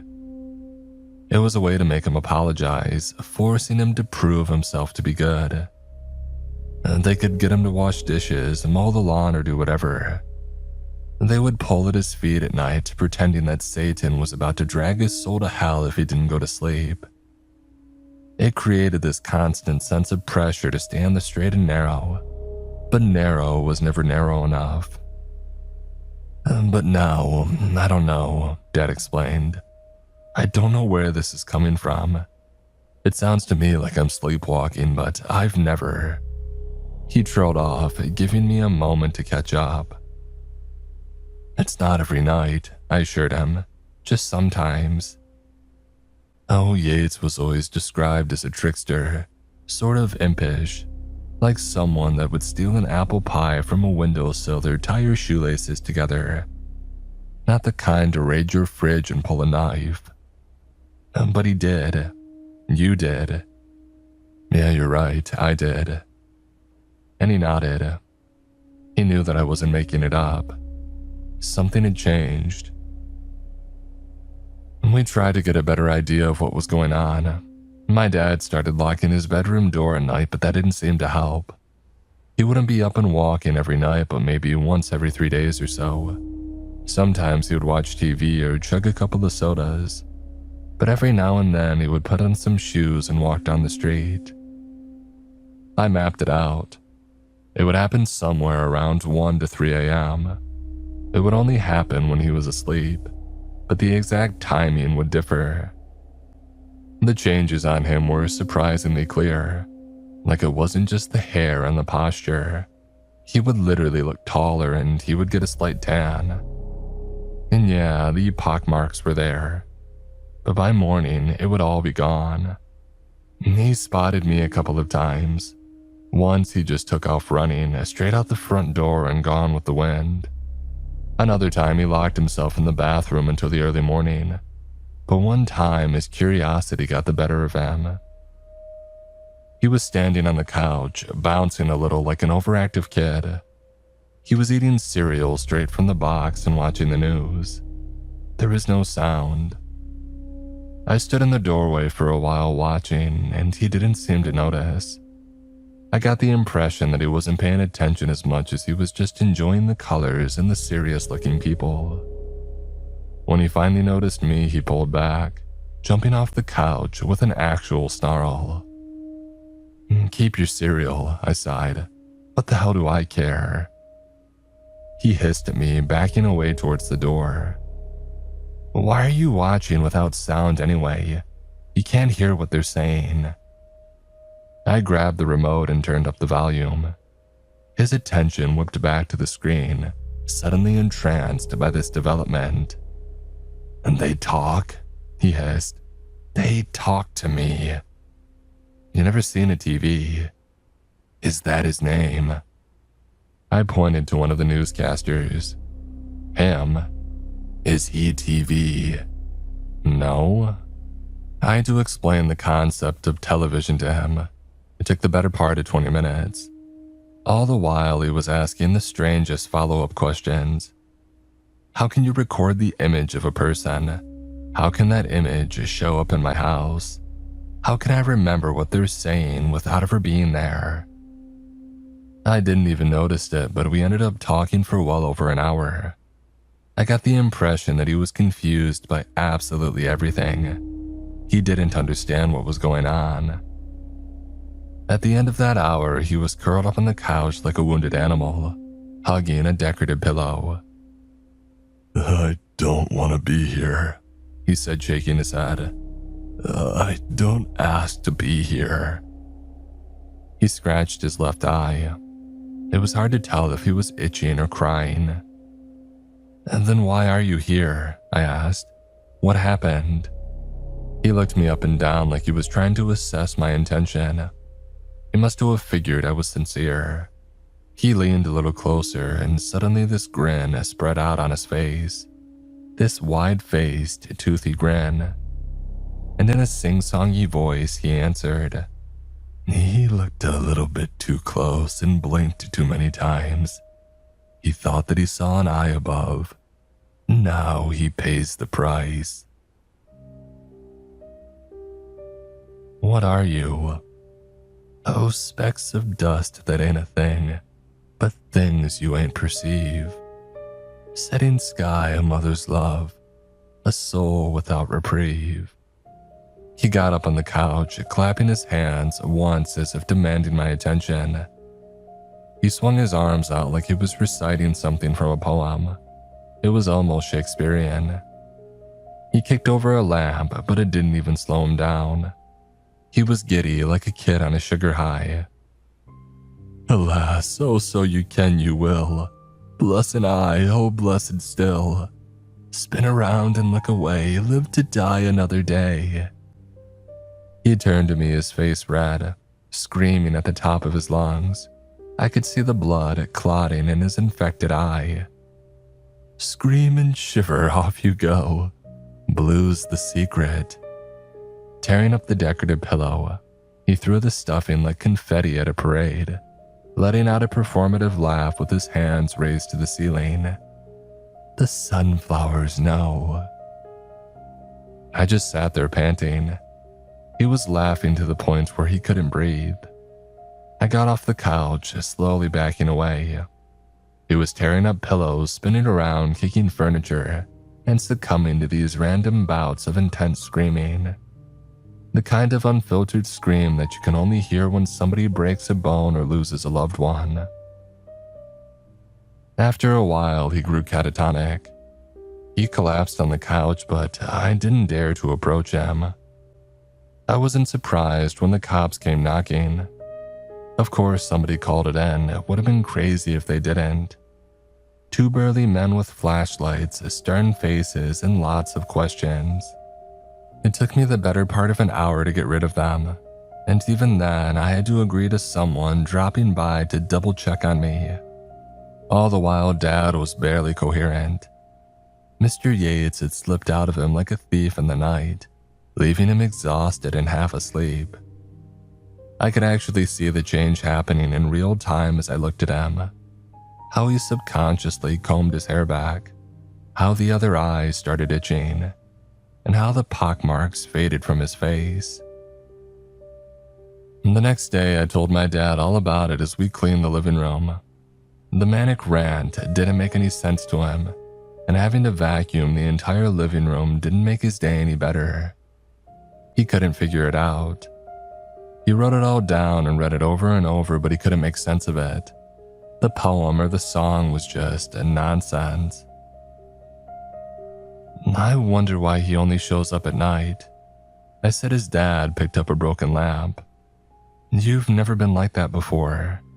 I've always been a sound sleeper, Dad shrugged, and you're the same. That's not an answer. Well, I don't have an answer for this, he said, slouching his shoulder. I think it's best you go stay with your mother for a while.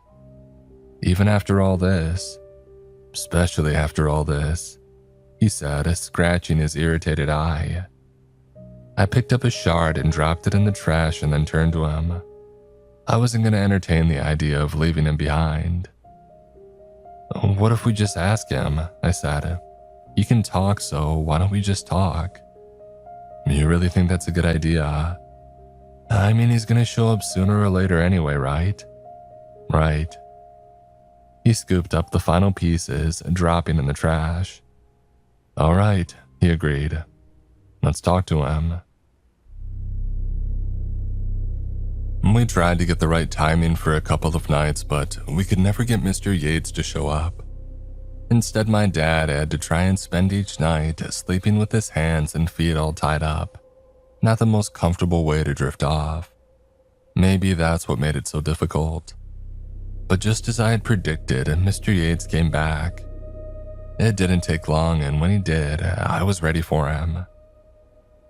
I had been checking in on Dad every night, helping him secure the knots around his hands and feet. Now, finally something was happening. It started with this wailing sound, and then there was a thud. He had fallen off the bed and he was squirming around on the floor, trying to get the ropes off. It didn't take long to recognize the signs. The marks, the wrong irritated eye. When he saw me, he stopped moving. I turned on the bedroom light and leaned down toward him. I need to ask you some questions, I said.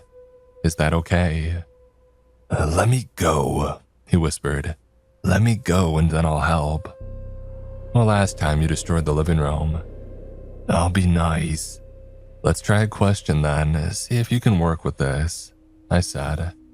Why do you call yourself Mr. Yates? It's what they call me, he whispered back. It ain't my name. We don't get names from where I'm from. And where is that? Where are you from? I answered a question, he said, holding out his hands. Now's your turn. I was careful about letting him go, but I didn't have much of a choice. He wasn't going to cooperate if I wasn't going to show a sign of goodwill. Letting him loose helped. We compromised on him getting free access to a box of cereal as we sat down in the kitchen. Meanwhile, I was allowed to ask whatever questions that I wanted. Why do you only come at night? Slip away when you sleep, he said, shoving fistfuls of chocolate flakes into his mouth. Don't ask to be here. I'm real quiet about it. You don't seem all that quiet. I've been here for years, he nodded. But I stay quiet, I look up, no bother, but now it's just... He looked up at the little prize at the bottom of the box, a little neon green plastic toucan. It don't matter anymore. Might as well do whatever. Have a drink, kick something. Why doesn't it matter anymore? He turned his attention to the front door. The faded X was still there, albeit somewhat washed away. I could still see the outline of it. Orange sands, rivers of fire, black boxes, and the reddest, deadest eyes. Hell? You're talking about hell. It don't have no name, just like I. Hell is coming here, is that what you're saying? Guess so, he said with a shrug. I don't know why you call it that. Is that where you're from? From orange sands and rivers of fire? He looked up at me, mouth stuffed to the brim with chocolate flakes. He held the neon green toucan with his thumb and pinky finger, changing into a bright voice. He couldn't help but to laugh, spilling a dozen flakes on the kitchen counter. I don't know, he chuckled. I'm just a bird. I would have these talks with Mr. Yates every now and then from that night going forward. I would get things for him during the day, and in return we would sit down for a chat. Sometimes he would get bored and go for a run, but most of the time I could hold his attention long enough to get a couple of answers. Most of the time it was cryptic nonsense, or something that erupted into an impromptu song and dance number. Nothing quite as screamy as when they called the cops on us though. I think a couple of things that he said were lies or some kind of joke that he forgot to laugh at, but there were a couple of things that he was usually consistent about. He really seemed to be from a different place. He couldn't remember when he was born or by whom. They didn't have things there. He really liked to play with things. Some of the imagery that he talked about was also reoccurring. The X was both a kind of symbol and literal depiction. In a rare moment of clarity, he confided in me.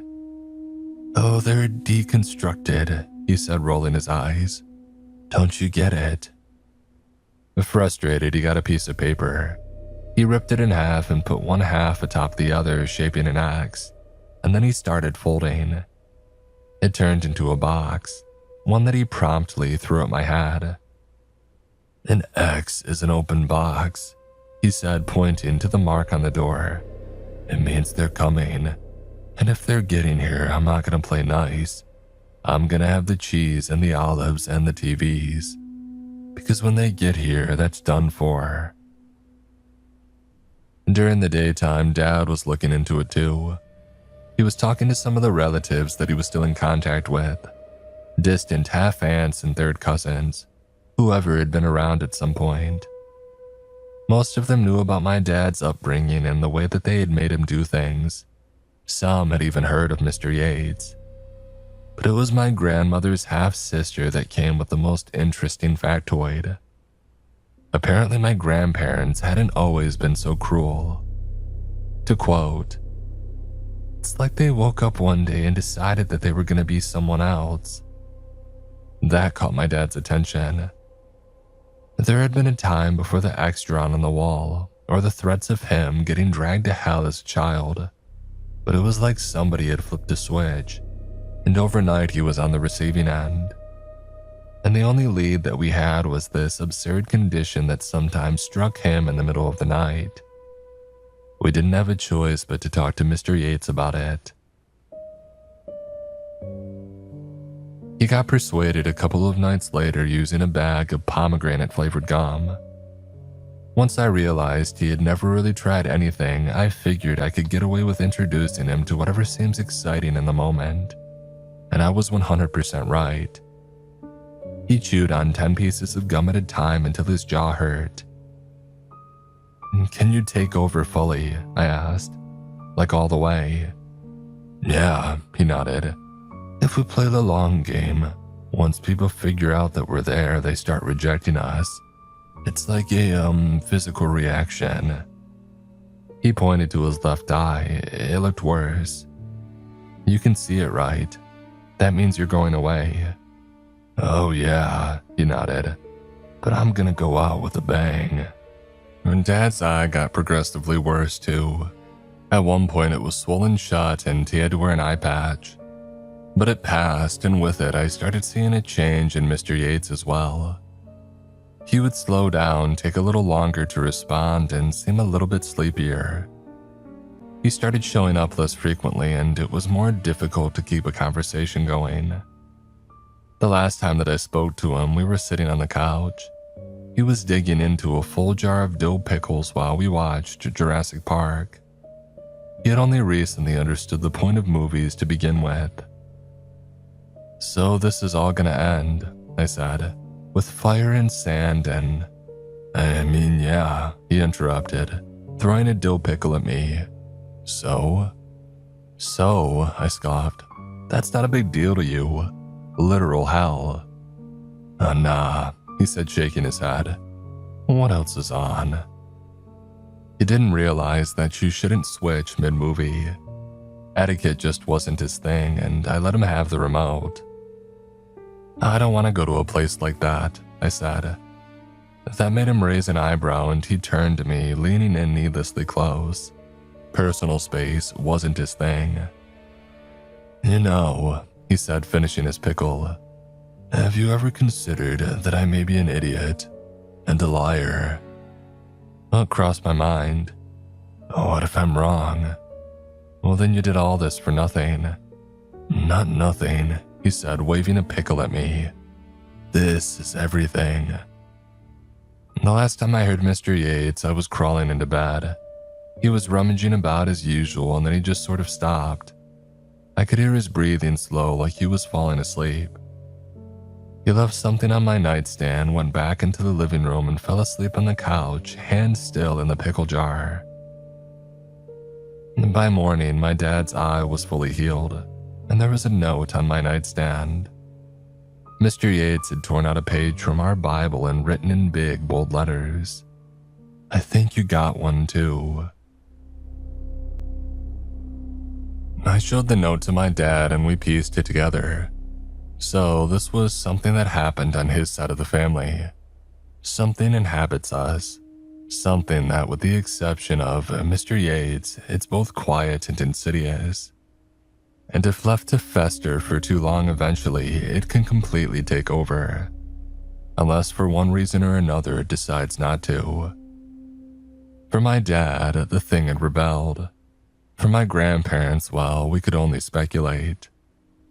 I brought up the possibility that maybe my baby brothers had it, but he just shook his head. Apparently, we're a family, but not that kind of family. He didn't elaborate. It was a strange thing to consider. I had never had trouble with waking up at night or sleepwalking, but then again, that's not a normal part of it. Mr. Yates was the deviation, not the norm. Usually, whatever was in there stayed put, waiting for a night where it would just flip a switch. My dad started checking on me every night. Sometimes he would wake me up to see if I was still being me. We tried a couple of things to coax a reaction, but our efforts didn't amount to anything. One night as I lay awake, drifting in and out of sleep, I felt my eyes open. Not as in waking up, but as in an involuntary muscle reaction. It was this strange sensation of seeing without being awake. Looking around the room, I felt my hand move. I tried to force myself to wake up to move, but it felt like trying to run in a dream. Efforts got me nowhere, even blinking was impossible. I realized this was what it felt like to lose control. That thief in the night taking my place. Maybe it got bolder once it realized that I was onto it. I could sort of move my lips a little if I tried, but I couldn't speak. I was breathing heavily though.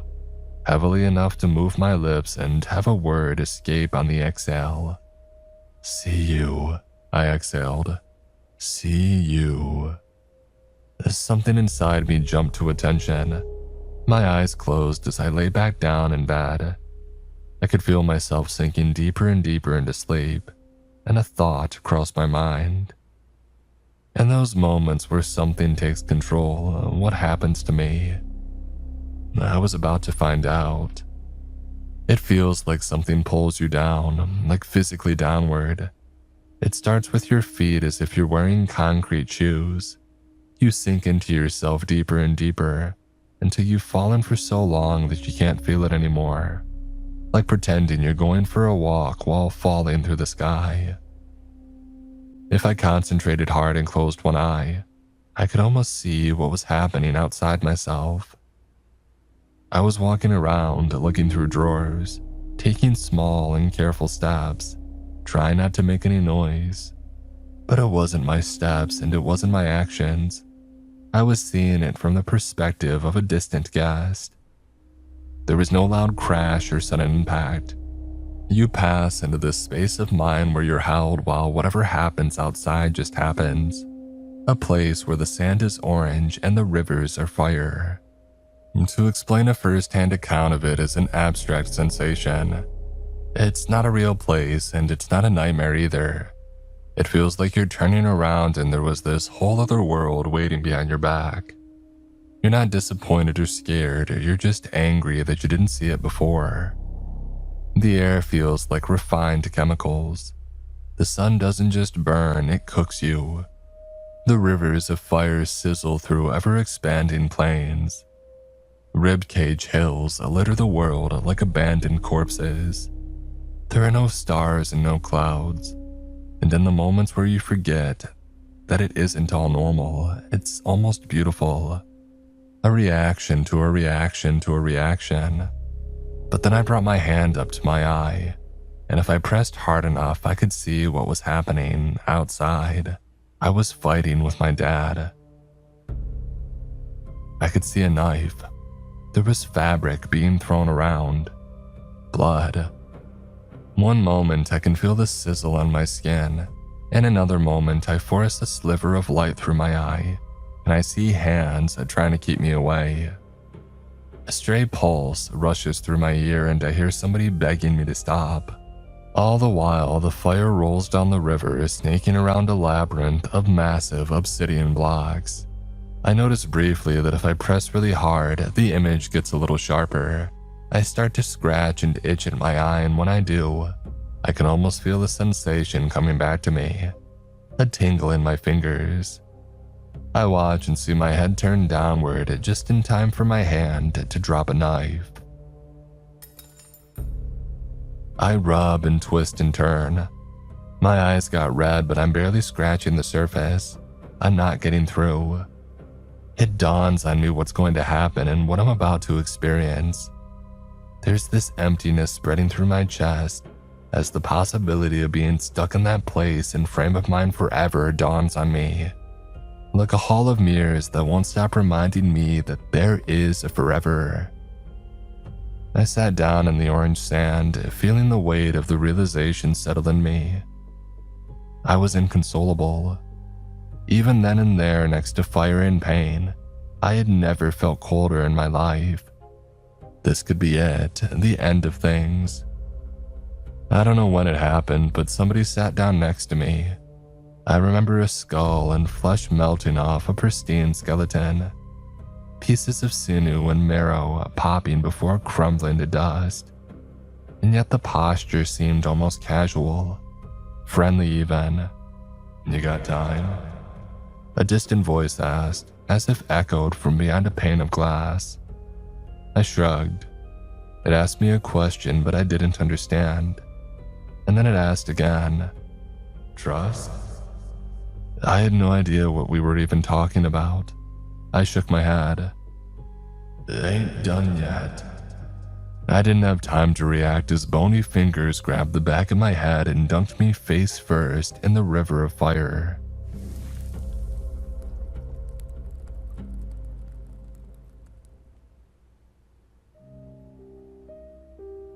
That primal pain gave way to the soft breeze of an indoor cooling system. I was suddenly standing in my living room holding a tenderizer. My dad was on the floor, his hands cut and bruised. I could still feel the fire in one of my eyes. The burn was so intense that I had to cover it with my hand. I dropped the mallet and tried to take a step back, but instead I collapsed to the ground. My motor functions were still asleep. "You made it," Dad said, his hands shivering. "Yeah," I said. "Yeah. I think it fades, that place. You just sort of remember the feel of it." I nodded, trying to catch my breath. "It hurts. Burns like hell." "Yeah," he agreed. "Like hell." The next morning, I wrote down what I remembered. Some of it had faded, but not all of it. Most of what I wrote down that day is the basis to the description that I can give to you here today. It was like Mr. Yates had said. Once you knew that thing was there, you could begin to reject it. Dad and I had a couple of close calls, but we managed to get through it. Some nights from that day forward, I had to be locked up or tied up, and the swelling in my eye got worse. But little by little it went away, and with it, the images of that place. And nowadays, I just have the words and this vague feeling in the back of my gut. Looking back at it, I don't want Mr. Yates to be right. I like to think that he was being stupid or wrong. I don't want to think about seeing that place again in any way, shape, or form. But I don't think that he was stupid. Maybe he just didn't have the whole picture. Either way, a dry eye heals, and so do cuts and bruises. I sleep soundly at night, and those formative high school years are long since behind me. But to this day, there's a part of me that wonders if I'm really me as I soundly sleep.